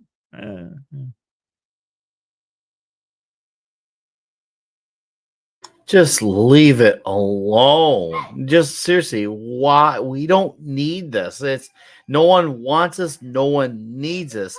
I've never seen a franchise fail so many times after 2 movies, and they still insist. And I know that the Sarah Connor Chronicles does have its 10 fans. You know what? Hey, great. That's great that there are people out there who like it. But here's a fact. It still didn't do well. Terminator 3 didn't do well. The Christian Bale movie didn't do well. Then the Genesis with a Y didn't do well. Then Dark Fate was like, man, it's like them trying to carry a corpse to run around and pose as a franchise. Say, hey, this time it actually is going to be different. This time, just stop. I just realized that the whole plot device for the Loki TV series was the same one for Sarah Connor Chronicles. Oh, really? Wait, they did time traveled into a different timeline, and then they continued a different story. I just yeah, because I've heard Script talk a lot about that on his channel, Script Doctor. Or has he? There's so many. It's not so much. It used to be storylines, but now the level of quality in Hollywood is so bad with the writers that they're literally just doing exactly what you said. Yeah. Which is basically started by J.J. Abrams, if you think about it, with Star Trek. It really was. That's true. Yeah, that's true too. You're right. I mean, that Terminator thing, though, yeah, that was one of the things I didn't really think was. Because they're like, they're so dumb now. They're like, oh my God, did you see what so and so did? And da da da. Oh my God, we should totally do that too. And oh my God, let's TikTok about it. Yeah, because don't get me wrong. Yeah. Go ahead. I was going to say it is a cheap way to reboot something without having to delete the previous thing. You know, I mean, and depending on how you handle it, I guess it could work. The problem is now it's so old hat and overdone that it doesn't work. So how Cameron is going to carry this franchise forward without doing something like that, I don't know. Besides, doesn't he have like 17 Avatar movies he's making right now? Yeah, that's what I was thinking. Look, I mean, yeah, the guy was, let's say, a film genius. He was a technical genius. I'm not going to take anything away from him. He's one of those pillars of Hollywood, right? He changed Hollywood. But he's also kind of like some of these other guys that we talk about often who kind of lost touch with what made them who they were. That's right. He is the guy that was amazing at restoring vintage Ferraris or Mustangs and with low budget and put out these amazing vehicles. And then now he's just got way too much money and he just can't fucking get a new car out the door. Well, and somebody said, I don't remember who it was on Gary's post too, that he's got to a point where, or not Gary's post, the original post I posted on this, from thing, like he's gotten to this point where nobody has said no. Exactly. And yeah, that's the problem. And here's another thing is like, this is one thing that's really gotten under my skin lately, because I don't give a shit. He can make Avatar movies until he's blue in the face. Get it? But it doesn't bother me none one way or the other. Like, yeah, I don't care. They don't hurt my feelings none one way or the other. I don't have any skin in the game, but like his 4K transfers recently, he had something to say about this. So talk about people with thin skin. So he was asked here in another interview, so you have also recently had the 4K transfers of Aliens and True Lies that came out, and it got blowback from the fan community, some feeling that the image quality wasn't as high as they wanted it to be. You obviously have very high standards, so I'm wondering what you thought. Okay, so before he even gets into his answer here, for those who have no idea what's going on with this stuff, because it's kind of my nerdy stuff I get into, it's normally something we talk about on other shows. What James Cameron did with the True Lies, Abyss, and Aliens 4K releases was he used AI to upconvert old 2K masters, right? So he didn't even go back and scan the negatives in 4K like they normally do for these 4K transfers. So, and then on top of that, he erased all the grain, changed the color timing, and although they weren't as waxy as like the Terminator 2 release was a while back, they were pretty damn close. And the worst of the bunch was actually True Lies, believe it or not. Wow. Because that one was actually scanned years ago and just never released. So they just used that old scan. So that's what's got people pissed off, right? It's not so much we're glad we finally get the Abyss and True Lies on Blu-ray, but you give us a 4K claiming it's a 4K when none of these are actually truly 4K. They're AI upconverts. So the guy who wrote the book on not trusting AI is now trusting his biggest hits to AI. And if you've seen some of the anomalies these AI upconverts can cause, kids, well, just go out on Twitter and look at some of Kamala's more recent. His next Terminator movie is going to be made completely by AI. Everything. He's going to say it's going to be a new James Cameron first.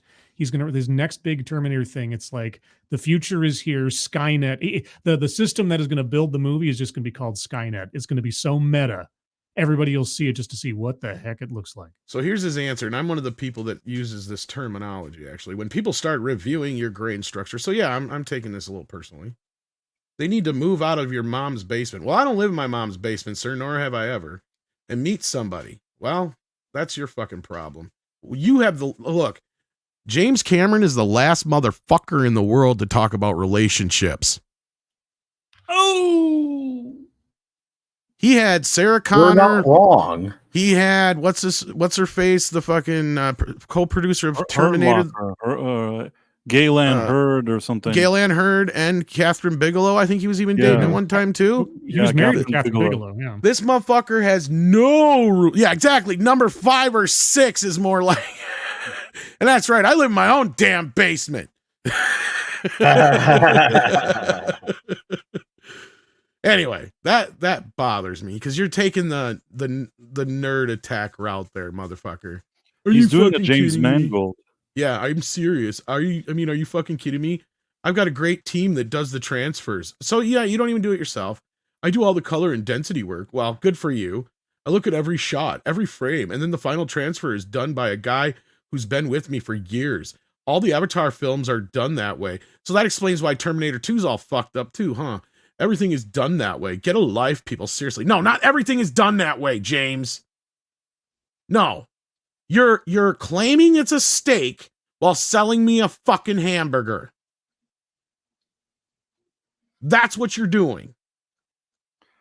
You really souped it doesn't up have- to make it look like a steak, but I can tell it ain't no steak. Sorry, go ahead. He hasn't made a steak in years. I feel like, really, Titanic was the end of James Cameron's career. I don't disagree with you. Now, you may say that box office wise, that's not true. But when it comes to movies that I want to see, Titanic was the beginning of the end for James Cameron. Strongly agree. Yeah, I'll be honest with you. When Avatar came out, my review was it's all right, but it feels like somebody trying to make a James Cameron movie. Right. Even Titanic, really, it was for the ladies. It was. Oh, that's the least James Cameron movie he ever made. Right. That was to make money and to appeal to the ladies, and then Avatar, like a more family thing. I don't know what he wanted. It gone are the days that he made stuff like Terminator. These movies are just whatever. They're he's not the James Cameron he used to be, and anytime he tries to go back to something like the Terminator in any kind of capacity, he ends up failing because he can't do it anymore. It's like Ridley Scott. Maybe not as bad as Ridley Scott, but pretty bad. He can't imagine small anymore. No, He that's a Hollywood problem too. He's a symptom of a problem that is going on a larger scale. Everything is big. And I do like the concept of bigger and better and all that stuff, but there's a huge lack of moderation. It's nowadays no one wants to have not no one. There's not enough, not significantly enough that want to tell a smaller, more intimate story, something more personal. It's all about just being bigger and badder than the other thing. And everyone's just out bigoting each other. And it's just like, it's really clustered now because of it. I got this great image here sent to me. Hey, Tom, that's outstanding. James Cameron wanted me to tell you to stop living with your mother and get out of the basement. Did you see this, Mikey? No. Hey, what the fuck is Alf doing on the? What the hell is this crap? What is that?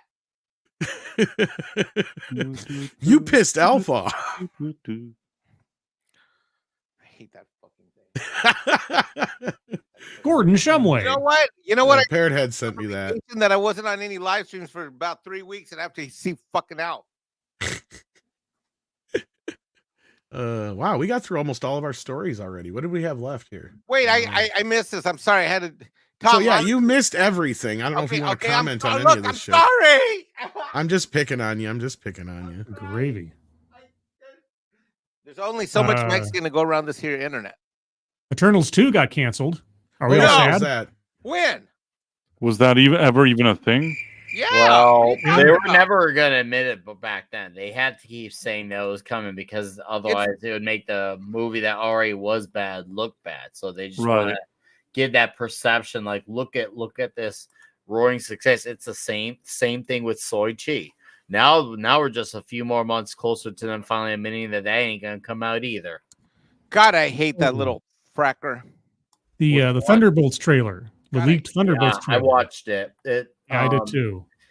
Oh boy, what's that guy? David Harbour, who I like in Stranger Things, is awful in this Thunderbolts show. Well, here's the problem with here's the problem with the Thunderbolts. They've taken can you name a villain in the MCU mythos at this point who hasn't been either quasi redeemed or turned into a punchline? is there a villain left, say for Ultron? I think Ultron might be the only one out of all the movies and TV shows who hasn't gone through a redemption arc or been made into the butt of a joke. Thanos, but he's dead. Thanos is dead. That's true. Mysterio's dead though too. Who else? The thing is, there's a lot of villains who stayed villains, but they killed them off. They killed them off. Yeah, my point is that the Thunderbolts work when the villains are actually villains. The problem is Marvel can't do that because then that's just the Suicide Squad, which is kind of already is to begin with. I mean, initially it already was Marvel's response to the Suicide Squad, which is fine. I mean, Marvel and DC have ripped each other off for years, so I have personally no issue with that. But it looks like the leads in the movies are David Harbour and that one girl is Yelena, and it seems like a lot of people liked her character, even if they didn't like the movie itself. I'm still in the minority. I thought she was awful, like absolutely awful. I'm with you, Nick. I think that actress, I don't mind her. She's not bad in a kind of supporting role, but the fact that they were thinking that she's going to be the next Scarlett Johansson Black Widow, absolutely not even close. That doesn't work for me. I mean, you kind of you need to do more of a lateral casting replacement and not like a downgrade. That makes sense. Not to sound like a douche. No, but the thing is, I mean, her role is just as a character. I mean, I feel like it just puts the PEW in Florence Pugh. Also, don't forget that she's a British woman being asked to sound like she's Russian, and that whole thing annoys me. I can't fault her for that part. No, it's not her fault personally, but I think that when it comes to the looks, Scarlett Johansson had a more suitable. Fitting. I sound like Austin Powers, an actress of that caliber. She was more better casting for Black Widow than Florence Pugh. Now, Florence Pugh could maybe play Black Widow's accountant, but I wouldn't see her as like the new Black Widow. You know what I'm saying? Yeah, no, and definitely does not fit the bill. Well, they've de-emphasized the assets that go to a Black Widow character. Oh yeah, and so you just have you have a girl in a leather jumpsuit and that's it. Like, okay. Yes, she doesn't have the same type of characteristics. But why are you guys talking in code? It's Midnight City After Dark. I was gonna say this is the show where you get to have the fun, but overall though the trailer is like David Harbour's the work that he's been given for that character. It's not funny. He's trying to be funny.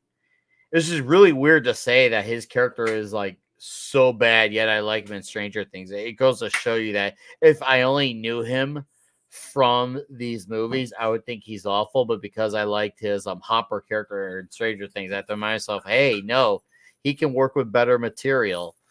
It's awful. I mean, the only thing that looked, I guess you could say, remotely cool about it is probably it's cool to see Bucky Barnes in full form again, long hair, and again, so it was cool to see that. But but I also hate that it's looking like it's gonna be another colorless, muted color movie. So I think someone drank the Zack Snyder Kool-Aid on it, and well.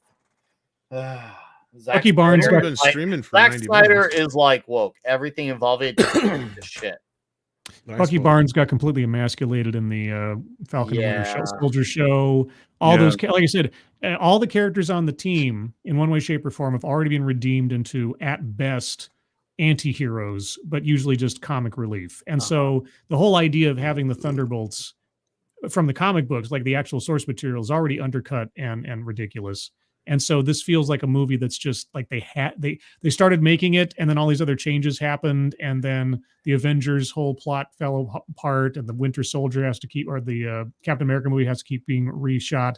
And I think it was a Midnight's Edge video that made the really good point. And if I'm wrong, by all means, forgive me.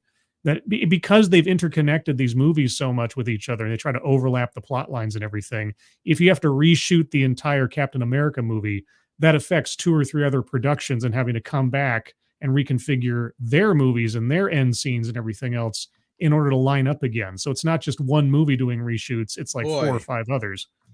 You'd think something like this could be avoided if they just didn't have everything so gosh darn interconnected and reliant on everything Have else. one-offs. Yeah, have one-offs More that like stand on their one-off own. type stories that kind You of want stand them- on their if- own. It'd be one thing if the interconnectedness still worked, but the thing is, they threw in the multiverse, and they're giving every character who doesn't need a movie.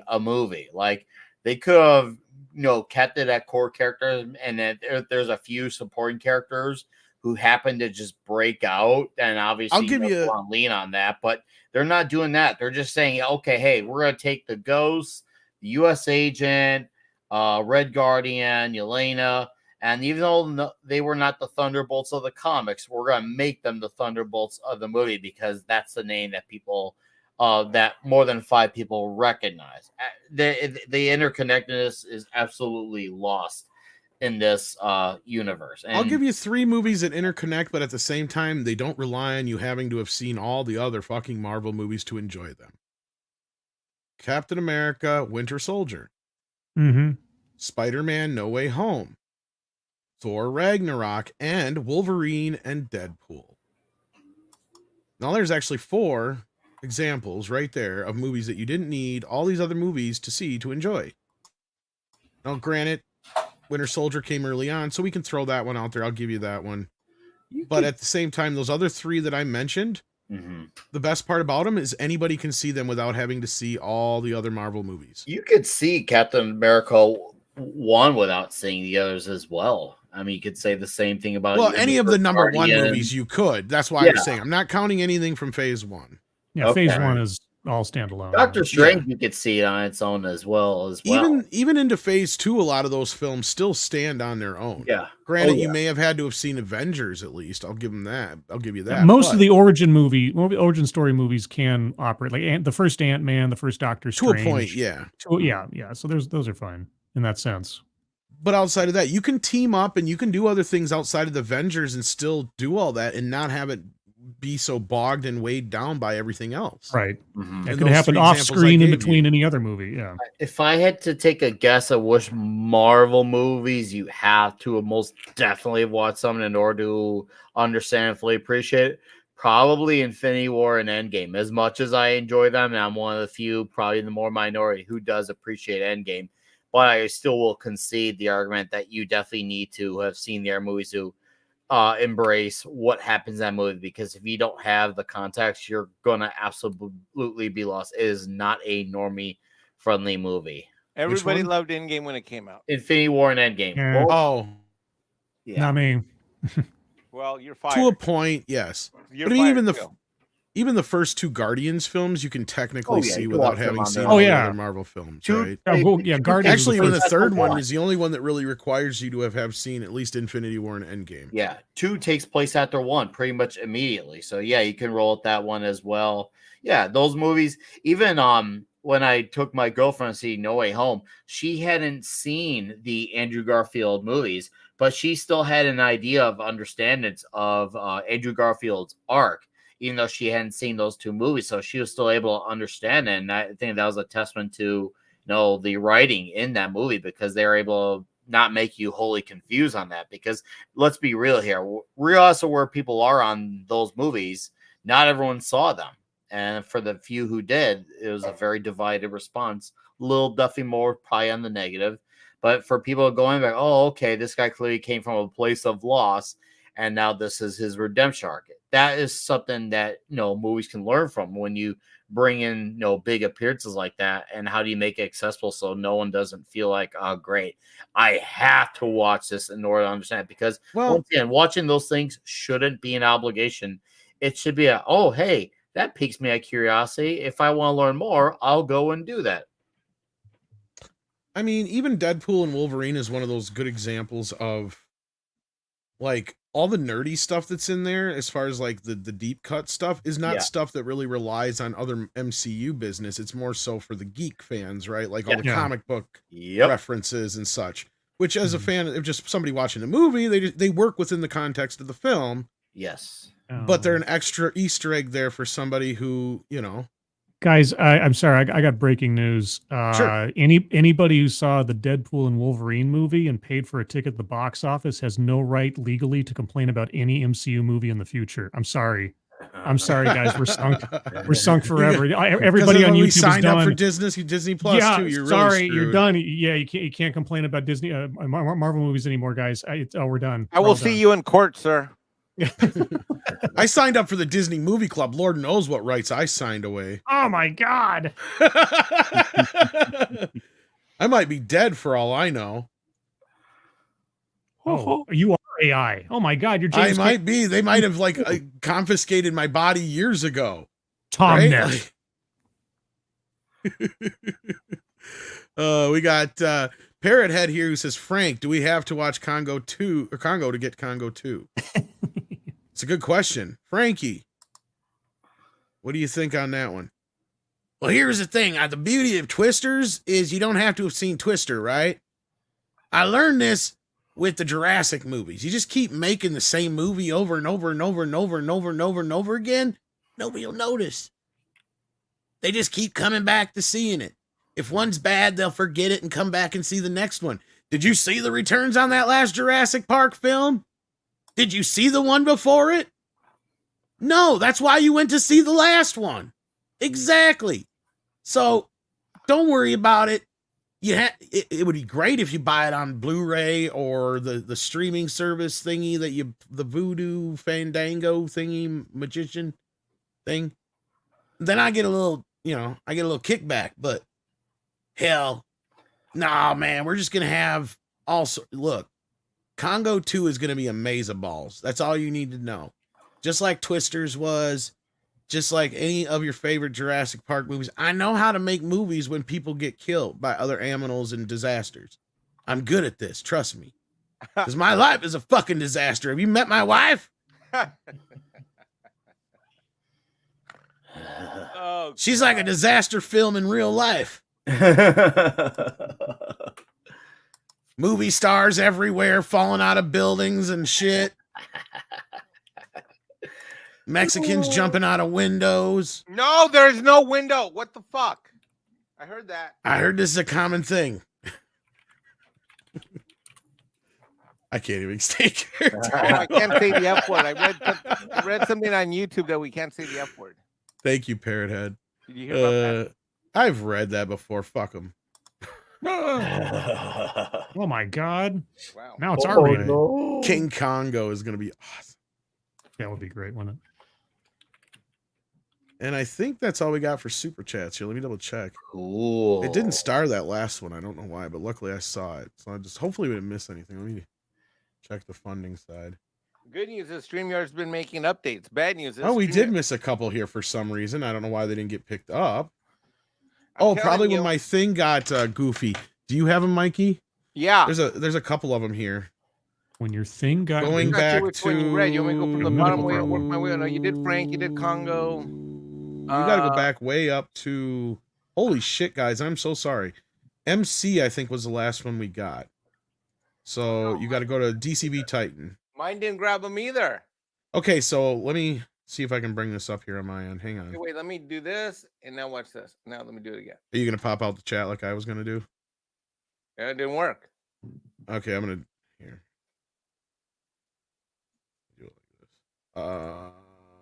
Funding. Okay, no, dude, it's like they stopped showing up on the dashboard. I don't know. It's really weird. Huh. Viewers are discussing various movies, including Deadpool, Congo, and the Acolyte. Oh, God, I didn't get to read it. Damn it. I hate it when I don't get to read it all. Okay, so holy crap here. Sorry, guys, about this. For some reason, we lost all our super chats on the StreamYard side. See, the audience is thinking we're ignoring them. I know. DCB Titan sent in 2 Canadians as Disney World, where the human decency goes to die, or DEI. Mm-hmm. Thank you for that, DCB Titan. Jason Webster sends in 5 and says, Disney keeps taking further hits to their reputation, which is already in the gutter. Well, I guess Goofy is the head of their legal department. Oh, yeah. I object that motion. Gonzalo Bergali sends in 29-month member milestone and a super chat here. It says, Clooney is a TV star that managed to pull a decent movie career, but he is not a movie star. Exactly. Yeah, he's well known, but I wouldn't say he's somebody who could sell a movie on his own.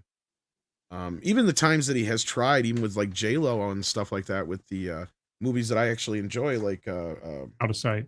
Out of Sight and stuff, didn't do well in box office. He looks like a movie star, but he doesn't quite have the acting chops to really make himself like a top tier movie star, if that makes He's sense. got no range. He's What got was no that range.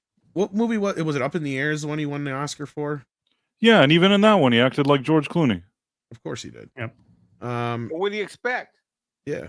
SFX F314 Sabretooth Raptor. I screwed up almost every time. Sorry about that, buddy.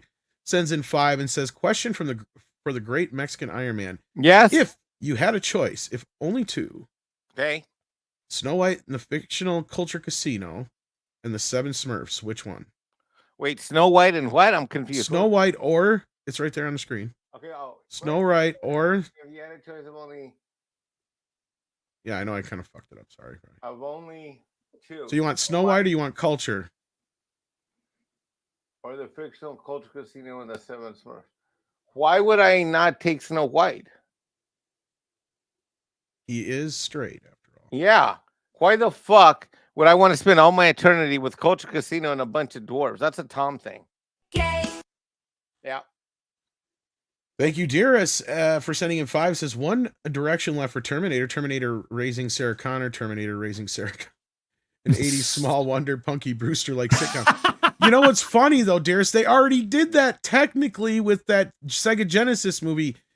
Arnold raises Sarah from when she's a kid because that other. Remember? Yeah. Yep, that's true. Technically, all you had, but that's not a horrible idea. I'd watch that. It'd be infinitely more entertaining, I'm sure. SFX F314 Sabretooth Raptor, got it that time, sends in $5 and says, after Salvation, they should have just stopped with the Terminator series. Parts of T3 and Salvation are good, I agree. The rest of the movies are after that are bad. Yeah, I don't know anybody who disagrees with that last part for sure. I would even say that I'm okay if they would have stopped after T2. That was it. You did T1. Really, that movie had no business to have a sequel, but he made such a good sequel that you let it slide. But after that, you not don't wrong. need anything else. Once you've kind of eliminated Miles Dyson and Skynet kind of from the equation, I mean, They closed the loop. There's nothing. Close the loop. It was done. Yeah. It was done. You Yeah. could squeeze one sequel barely, and he only squeezed it because it was so well made. It had the liquid guy, the liquid metal guy, or whatever it is, and you're just like, whatever. You know what? I don't hate T3 either. Like, I don't, because I like the T3 ending. for me. That's not a movie. I don't know what that is. If you like it, it's fine. I watched it once. I thought it was shit. Never watched it again.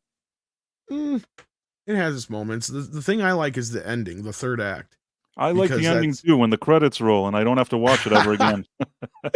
But that's just me. No, I mean the part where it actually is like, you know, the world still goes to shit. Like they didn't stop anything. But The I only felt thing that that was would've a made- cop out. That was a cop out. They're like just canceling out the previous movie. I never like it when a movie just is there to cancel out the previous one. And they couldn't even bring the same actor to play John Connor.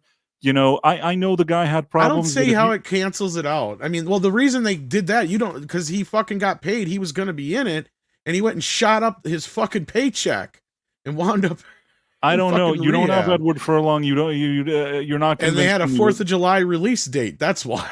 I don't know, man. They didn't have the actor. They had no choice, brother. Because guess what? Schwarzenegger was running for governor, so they had to make it now or never. And Claire Danes, you know, I liked her in Homeland later, but she's not my favorite. I didn't love her in that role. Let's put it that way. What they should have done is done a drama TV show showing the future war leading up to sending Kyle Reese back, and that should have been the end of it. If you want to do anything with it without having to go further in the actual franchise, show us that part and make it like an ensemble drama leading up to what we know is going to happen. We don't know how it got there. That'd be fine. Other than that, the rest of the stuff is. I don't see how 3 cancels out 2 so much. It just says that no matter what they do, it's going to happen no matter what. Well, that's it. But that's cheap. That means that means that the sacrifice. That means everything that happened in 2 is irrelevant. And that well, it also, but what to me it doesn't set up the paradox of the first film, because there's the problem. You have the literal grandfather paradox coming in play. Only it's the father paradox, basically, with the idea if Skynet never takes over and Judgment Day never happens, hence John Connor never sends his dad back in time, hence John Connor doesn't exist. So the moment that if they were to end it, guess what? John Connor should disappear like Michael J. Fox starts doing Back to the Future. by all logicness, right? Like, well, except we have multiple timelines. that's where I don't like timelines. I like linear Yeah. time travel stories. That That's makes why more when- sense. when And T2 Terminator was ends- always set up as a linear time travel story. That's why when Terminator 2 ends, you don't think about all that stuff. That's it. It's over. You hear that narration. Oh, the I don't movie's disagree over, with you. And you never think about it again. But I don't hate T3 is all I'm saying, basically. Hate it. Because it does set up a bit of a time travel paradox, unfortunately. And I just Those didn't are buy- strong words. That guy wasn't Those John are very Connor. big Where did he come scientific from? I don't words. know. I didn't buy it. It didn't work for me. Oh, Six had to call me out for. I was trying to just get him on the screen, woman. I love it when she failed, points Tom. out my shortcomings. You failed, Tom, and you need to go back to the I didn't say it was necessarily a good movie, a great movie. It's all right, I guess. I haven't watched it in a while, but I can watch it once. Like, let me put it to you this way: if I usually watch Terminator and Terminator 2, that's it. Like, I don't like continue from there. Very rarely do I make a trilogy out of it. No, I'll never Once in a watch great anything while. except for 1 and 2 again. Once in a great while, I will, but that's it. And I've only watched any of the sequels past. I've seen Salvation, I think, twice, maybe 3 times. I've seen Terminator 3 maybe 5 times total. But past that, I've only seen them once, and I've never All watched the them sequels again. once and never plan on watching them again. That's what I mean, Though, yeah. Even though Salvation had something about it that I didn't hate, I didn't think it was offensively bad, but somehow it's just not as good as it should be. And Terminator 3, like, I just didn't like it. And the other ones, I don't even consider them movies. I don't know what they are. I think the production value of Salvation is good, like, especially when they do the 1984 scenes. I thought they did a good job with that, technical-wise, but, like, yeah, the story is shit, unfortunately, and the whole thing falls apart. And it's another way of trying to kind of make things make sense in a world that, you know, these things never happen. So that's where it, In a me, world. Salvation, yeah, and Salvation had the right idea of going into the future and just saying, fuck what happened in the past, now we're in the future, right? Go far enough into the future where it doesn't fucking matter at that point. But because John Connor would be a grandfather by now almost, because he's damn near same age. He's a little younger than I am. In a world. People forget he was born in 84 and then or 85 and then 84 or 85, and then in part 2 they actually jump ahead in time too, because that actually takes place in like 1990. What is it, 4 or 6? I can't remember which, because he's like 13 or 14 in the movie, and when they made the movie it was 1991, so he'd only been 10 years old, or not even 10 years old. So like, yeah, like 6 or 7 years old. So they jumped ahead quite a bit.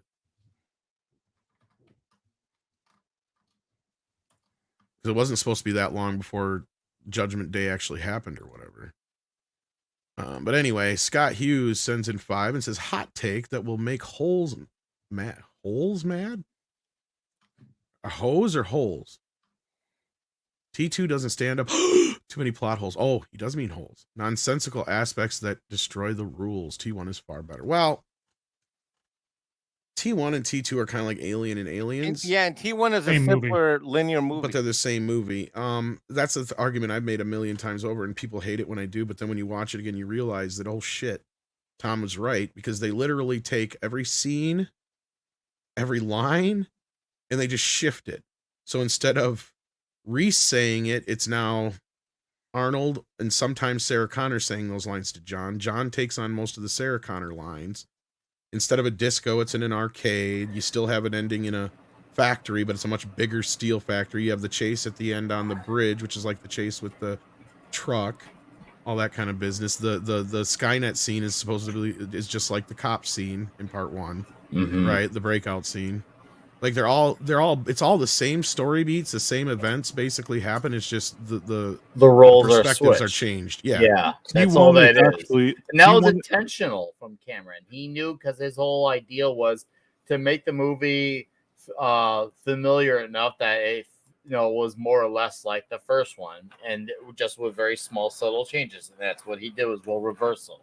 Well, and I think Scott Hughes is talking about the biggest plot hole, which I said is if they stop Judgment Day, then John Connor doesn't exist. I'll say that T1 is a better overall storytelling, or whatever you want to call it. I think that it has a better story than T2, but T2 has a much better cinematic spectacle. So in that sense, they both bring something to the table. But really, T2 wasn't a necessary movie. It's just that James Cameron did something really great with it. But he could only pull that shit off once. That's why all the other ones are shit. Yeah, I'm good with it because one's more like a thriller, and then number two is a straight ahead action.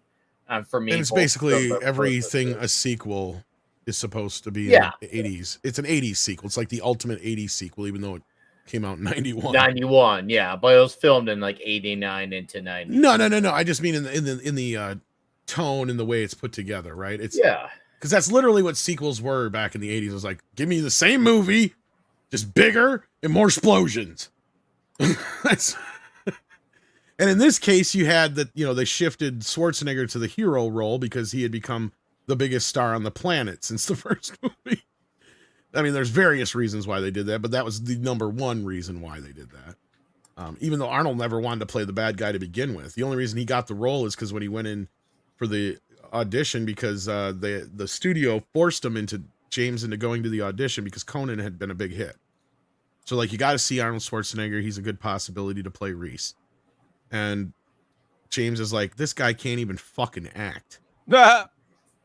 He's like, he is not playing the lead. He's like, you're going to see him for Reese because he is one of the biggest stars on the planet right now after Conan. Just go see him. So they had lunch. And Arnold right off the bat said, I don't want to do the movie. Okay? I don't want to play Reese. I don't like the character. He's not a good character. And honestly, I just don't want to do the movie right now. I'm sorry. But whoever you get to play this Terminator guy, he's got to do it just right, okay? He's like a machine, so he cannot do anything that a human would make a mistake and do, right? And he's constantly got to be moving like this, and he just stands up and he starts acting out this shit. He's like, so make sure whoever you got to play that role gets that right. And basically at that moment in time, all of a sudden, James is like, holy shit, this guy should play the Terminator. And even though it went against everything in his script, he just saw that Arnold got what a machine should move, look, act, be like. Right? Like, he's like, a machine wouldn't jump over here and do this and that. He would go from one straight line, right? He would go right directly for his target. See, he wouldn't do all this other elaborate stuff that an action star would do. That was what he was saying. It's like, you got to get, So yeah, they called him back and they're like, do you want to play the Terminator? And he's like, no, I don't want to play the Terminator. And he said to his agent, I want to play the Terminator. He's only got like 3 lines. But then his agent's like, yeah, but Arnold, guess what? They talk about him on every page. The name of the movie is The Terminator, you're right. It was a perfect role for him. It was the perfect role. Because you know who was going to play the Terminator? Sylvester Stallone? No, Bishop. The guy who plays the cop. I can't remember the actor's name now all of a sudden. Lance Henriksen? Lance Henriksen, yeah. He was actually cast as the Terminator. Oh, I he was didn't already have been cast. good. Yeah. Because the whole idea of the Terminator is what happens is what part 2 is, right? Is an unassuming person. You don't the last person you would assume is a Terminator. And that's why it's perfect that the T-1000 picks a cop on top of it all. Right? Right. Because you trust a cop. And that's what the original Terminator was supposed to be, somebody who could just slip in and out of a crowd without you knowing who they are. And Lance Henriksen just looks like a regular Joe, right? He's not big. That would not have worked in the same way. You needed Arnold. Well, in that moment, that's when James was just like, holy shit. Like, just inspiration hit him, right? And he literally went home because he had this painting of Lance. Let me show it to you. And you'll know the picture as soon as I show it to you. That he went and he painted it again, but this time as Arnold instead. So this was his original art for the Terminator that he drew, because, he's a great artist and all that shit. That's Lance Henriksen as the Terminator. Looks familiar, don't it? He drew the same poster with just Arnold. I bet Lance Henriksen was probably bummed. Kind of. But he also put him in Aliens, so. He got to play a robot eventually. I guess. I don't think Lance Henriksen cared. That's true. Have you seen him interviewed lately? He's kind of like one of those actors. He's like, you can ask me about any movie at any goddamn time in my career. All I know is I showed up, I got paid, and I went home. Like, because people ask him like those, you know, questions like they'll try and ask Shatner and stuff about Star Trek and shit, and he's like, I have no fucking clue. I don't remember shooting that. Yeah, you remember in episode 12 of Millennium when he did this thing and stuff? Like, oh, no. Aliens is one of the few you can kind of, and Terminator are like the 2 or 3 that you can kind of ask him about. He'll kind of will know a few things about. But yeah, you're right. Like a lot of his other shit, people will come up to him and he's like, I just fucking did the job. You know, like I showed up for a couple days and I did the job. Because I've heard as long as you can give him like, I think he's asking price for like, I can't remember if it's 1 or 3 days of shooting is only like a couple $1,000. It's not very much. That's why he's in all these little sci-fi movies and all these bit parts and shit. It's like as long as you pay for his transportation and a hotel and the pay, you know, like the minimum acting, he'll be there. Like that's what I've heard. So I don't know if he still does it as much now that he's older, but that's what I heard about back in the day anyway. So we had a couple more super chats that the system is not starring still for some reason, but we have them here. I can bring them up on screen at least. Scott Hughes sends in 5. Oh, we got this one already. But then we had another one after this with Jason Webster, who says in 5 and says, Syriana 2005 was a film for George Clooney, won Best Supporting Actor. He won a second Oscar as producer of Argo. Okay, I knew it was trying to remember which one the Smug Cloud episode came from on South Park. The smug was Syriana. Was it? Okay. We're making a difference here in Hollywood. Yeah, Syriana was good, but it was another, it's like ensemble, big sort of they threw him a bone. They felt bad because he was kissing everybody's ass and going to all the best parties, and you know he was kind of in the mix. And they wanted Oscar? Yeah, so they gave him an Oscar. So they're just like, here's an Oscar, and here now you have one. And really, I mean, I could have also not given him an Oscar. Really, I don't necessarily feel that he's deserves any Oscar for maybe outside of producing. You know, even that producing thing, I mean, fine, maybe he helped sell that movie. Depends on how much. Yeah, I guess. Yeah, you're right. I feel like even with Argo, they were generous in the sense that they gave it to him, because I don't know that he was so hands-on involved with the production as much as, from what I recall, he helped sell the movie. Meaning, George Clooney is a politician. That's what he is now. Like, just he says he is one, and before he kind of acted like one. You wanted to get a movie made, you have George Clooney step into a board meeting, you know, talk to a few of these network execs or movie execs or whatever it is and say, hey, I have this thing. This is such a great project. Don't you want to do it? This is so great. And they're like, wow, it's George Clooney. So, and he also has the nepotism and all that kind of family connections. So he's just kind of, I don't know if to say Hollywood royalty or whatever it is, but I'm not trying to be mean. I'm not saying he's the worst thing that ever happened, but he's totally overrated. I'll give him this. His aunt is what's her face? Rosemary Clooney or something. So yeah, he kind of has that in on the industry, but he paid his dues. He had done like the Facts of Life TV show. He made Return of the Killer Tomatoes and stuff like that. He paid his dues, right? He got on ER. It was a big hit show. I'm not saying he doesn't deserve his career. I'm not saying that some of his movies aren't good. Like I love the Ocean's films and such. He's not the reason I go to see them. Right. He's all right. He's not a spectacular actor, and he's not the worst actor. He's okay as an actor. But I do feel that because of his status and the kind of Hollywood royalty branding that he did for himself, Hollywood was always kind of trying to boost him up a bit more than what he may be actually worth. Not a disaster. He's not a disaster, but he's not the best. Yeah, he was also on Roseanne and stuff. Like like I said, it's not like he didn't. But you're the best line tonight said was like when I said, yeah, he's got the goatee or whatever. You know, you're like, that's his acting, right? Like that's what he has. He's got he plays George Clooney. He's one of those actors you go in and you know exactly what you're going to get, right? There's no real deviation from that. It's either going to be super serious, pretending to be a great actor, George Clooney, or it's going to be slightly off kilter, goofy George Clooney, if he's being in a comedy kind of role. You know, or Sincere Sweet maybe be his third version that he has for his rom-coms. But even then, it's kind of a combination of the two, right? So you're not wrong. Is he serviceable enough in most things? Yeah. Like I loved him in things like From Dusk Till Dawn, but it's kind of more of a novelty that it's George Clooney in this movie. If you've seen the film, you get it. Right? Because Plus, I mean, a guy having like a cool look, that's not a terrible thing. I mean, actors like on screen, they should have that kind of Hollywood look to them. He certainly has that. And I'm not saying that he is the worst actor, but he also, I've never seen a movie that I've really thought to myself, wow, I didn't know that George Clooney had a performance like that in him. I've never seen that even once. I've just seen ones that I've said, okay, he's all right in this. That's usually my reaction. yeah, again, I agree. Like there isn't a single movie that I can think of where I'd be like, oh, you can't replace George Clooney. Right. He could be recast in any of those things. Yeah. I mean, I will argue that he was better than Pattinson as Batman, but it's more so just because his Bruce Wayne. And that's just because once Bruce has his shit worked out after the first 3 movies, yeah, you just let him be Bruce Wayne.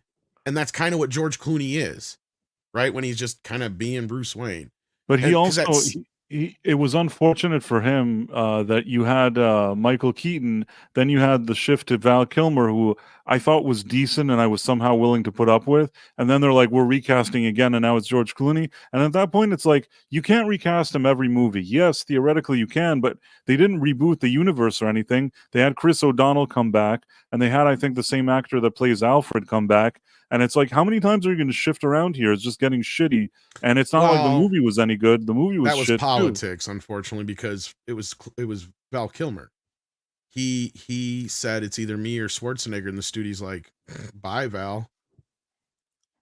I don't know if you know that story or not, but Val wanted, I guess, desperately to be the T-1000 and T2, and Schwarzenegger was the one who had the final veto on that, I guess. And I see. Between him and Cameron, they said no. Yeah. I did not actually know that. So that's the rumor. That's the story that always went around. So Val Kilmer said, yeah, it's either me or because there's even he was gonna be in the film up until just before the film. You know what? Then in that case, they should have kept Val Kilmer. It's enough to jerk everybody around and replace the Batman, like Batman once. I think that another movie with Val Kilmer, maybe you could have somehow let it slide, barely. But once they shifted to another Batman, I couldn't take it seriously. And again, the movie itself wasn't good. And as much as I don't dislike, that era of Arnold Schwarzenegger, it's not like as Mr. Freeze, he really won me over. And again, I can't say for sure that this is the reason why, but this is the rumor that went around for years. It's possible. It makes a lot of sense to me. Yeah, is that he tried out for the T-1000 or desperately wanted to be the T-1000. And I guess the other reason he didn't want is because Cameron didn't want a big movie star to play that role. He wanted somebody unassuming, right? So that's why Robert Patrick got the role, because he wasn't a big ass movie star name at that time. So when it was down to deciding between Val Kilmer and Arnold, they gave Val the cold shoulder. I think they called his bluff. I don't think I think they thought he was going to back down. But they didn't know Val that well, evidently. My joke did not land. It's okay. Oh, sorry. I guess that was a joke? Yeah, no, you're right. You're right. No, you're correct. It wasn't. Never mind. Just don't mind. I mean, you got to remember, Schwarzenegger was the biggest star in the world at that time. Yes. But this still wasn't a good fit for him. I mean, at the end of the day... nobody's arguing that. Like, it was stupid. He should have been playing Bane, if anything. Like, that makes sense. But no, have Arnold do a Mexican accent to play Bane. Well, you didn't have to do that. You just have the fact that he's foreign. You just switch it to Austrian instead of whatever. I really wish they would have just let Michael Keaton do a third movie with Tim Burton, and that they wouldn't do all that crap that they did instead of that. Blame McDonald's. Yeah. I blame anybody. I mean, you know what? I could blame McDonald's, but I blame the studio even more. Whoever made that decision, the executives that made that are dumb. I didn't see anybody. Well, Val Kilmer is sick these days, but I didn't see well actually they brought George Clooney for that Flash one, I guess. Nobody really sits around and thinks about like George Clooney as Batman. I didn't think that Val Kilmer was terrible, but really the one that people think is Batman is Michael Keaton. Well, and that was the joke on the stupid thing, and that's why I didn't like it in the first place, because it's just kind of confusing. So I said, the Clooney Batman is the Keaton Batman, right? It's the James Bond kind of thing at that point. You're just getting another actor to play the role. It's the same universe, just different actor. Yeah, anyway. I don't know. It wasn't the same thing for me. Also, usually when there's a Bond actor, with the exception of George Lazenby, they actually stayed for a while and had some movies. I think that in this case, having so few movies, sure, Dalton didn't have a lot either. But when I think of Roger Moore with Sean Connery, with Pierce Brosnan, Oh, no, that's a fair point. Even the miserable Daniel Craig, I mean, all of those at least had a lot of movies. But my point is after those guys left, you still had some mainstays, right? And it still was supposed to be. Yeah, I guess they kept Q and they kept then, like, you know, Judi Dench. So that's my point. Is I mean, they would change them out sometimes. I would have unloaded Judi Dench much sooner, but yes. I get where you're coming from, and I totally agree with you on the sense that Warner Brothers got cold feet and they, for some reason, didn't let Burton take on 3, which is the reason they supposedly lost Keaton in the first place. So again, like, I don't disagree with you on that, but it's just one of those things that at the time McDonald's chewed them out. And when somebody like McDonald's makes a threat, like, we'll never, you know, get involved with one of your movies again if you do that to us ever again, right? What are you gonna fucking do, right? I mean, that's kind of nothing. Some of your Don't do our fucking Happy Meals. We'll go to Burger King. Fuck you. I don't disagree with you, Price, but what if Burger King says the same thing? Burger King. Did anybody ask Burger King? I feel like if we would have called Burger King, they would have been like, "Fuck it, we'll do it." Well, and it was also parents. That's the other thing, because that was what the outcry. Do you know what it was all about? Parents that complain about. I was going to say, do you know what happened? Yeah, I was going to say is because they had the big outcry from parents, and my mom was one of the people that thought Batman Returns was much too. I saw it. I saw it in the theater. There was nothing wrong with it. It was. I didn't think so either. I mean, I was already old enough that she didn't care, but she still commented on it. You had Michelle Pfeiffer, who looked great. You had Christopher Walken. How can you not like Christopher Walken? And you had Danny DeVito as the Penguin. I mean, what could be better? It was excellent. The other difference is, yeah, they did go with Taco Bell the first time out for the first film. Yeah, McDonald's is the big money, but it's the bigger money. See, and that's the thing is some of those deals and that's what we talk about now with, you know, them spending the amount of money they do on films and stuff, and where they get some of this money back is that falls into certain aspects of merchandising and promotion and such. So like that is money that goes into their coffers in a way. Back in those days, kids weren't like today's kids. Like nobody that I know was fazed by those Batman movies. You could have shown whatever you wanted and nobody gave a shit. So I agree. Same thing with Gremlins, but parents were just that way, dude. What are you gonna do? Yeah, but I don't know. Like there was probably a better way to handle this. Today you have the opposite situation. The parents are probably like, "Fuck it, let's just do it," and the kids are like, "Oh no, I need my safe space."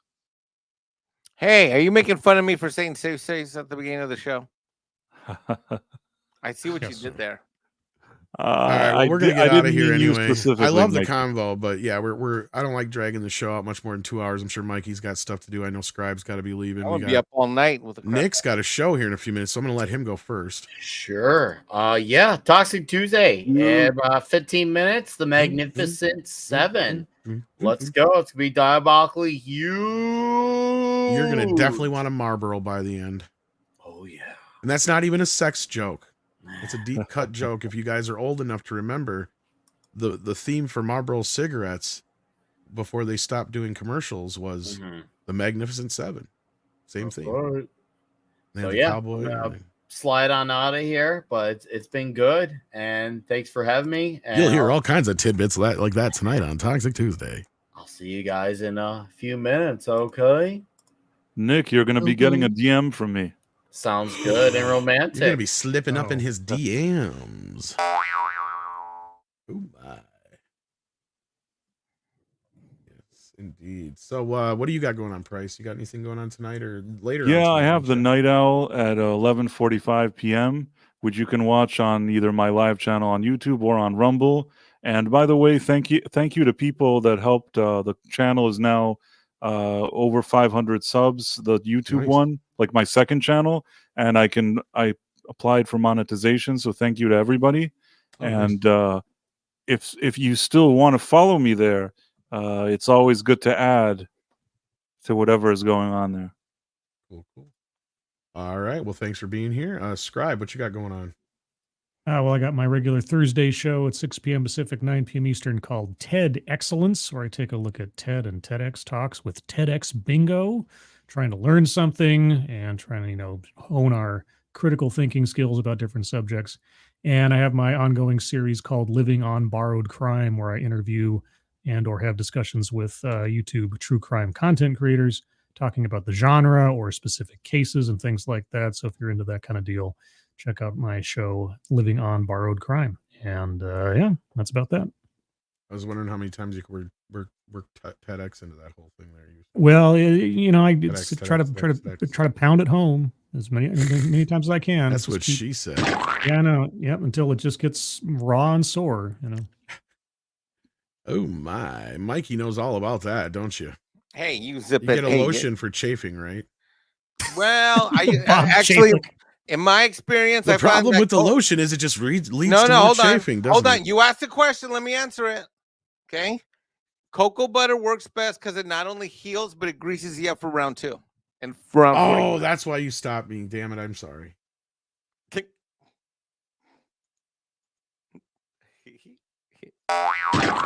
We're funny. There's your cocoa butter. Yeah.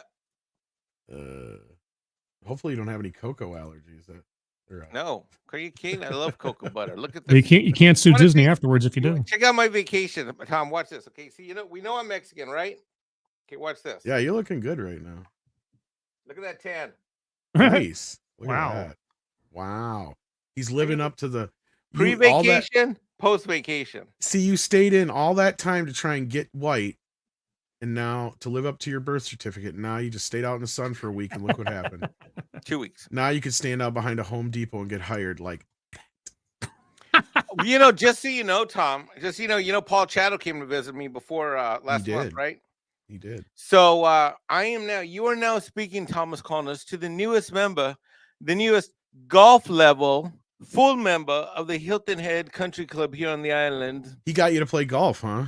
Well, I read him around the course. I remember you mentioned you'd never play golf or something. But I got my first lesson coming up Friday morning. Better watch out. But yeah, so I was trying to ask you when they were signing me up. I'm like, do I get a discount for being a minority? And this sweet little 73-year-old lady, she's so sweet. She's like, Mr. Cano, we treat everybody here the same in South Carolina. We don't really do that. Did you kiss her and say thank you? Dude, she's like 73. I was like, I'm not going to hit on her. Come on. Didn't say hit on her, but kiss her and just be like, thank you. Thank God somebody's normal. I did ask. I said, but am I helping you with your diversity goals? And she says, well, to be honest, if we're just talking amongst ourselves. I'm like, yeah. She's like, well, by you signing up, you doubled our representation. Oh, so there's got to be some black guy or some Mexican. She was talking somewhere, about but I haven't seen him yet. She was talking about the guy who trims the hedges, I think. No, I mean a golf club pro golf. Oh, you know what? I'm kidding. That was a good one. You should have said I live right on the green. Do I get a discount for living here? Because I'm sure. No, dude, she knows that you can't even join this club if you don't live like in the certain area. I mean, my backyard. I'm gonna come with you. I need some golf lessons, and I think golf could be fun. I love mini golf. Yeah, it's a very different game. I'm coming down. Down. Hello, everybody. By the time you come to visit me, God knows the whole internet's going to be here.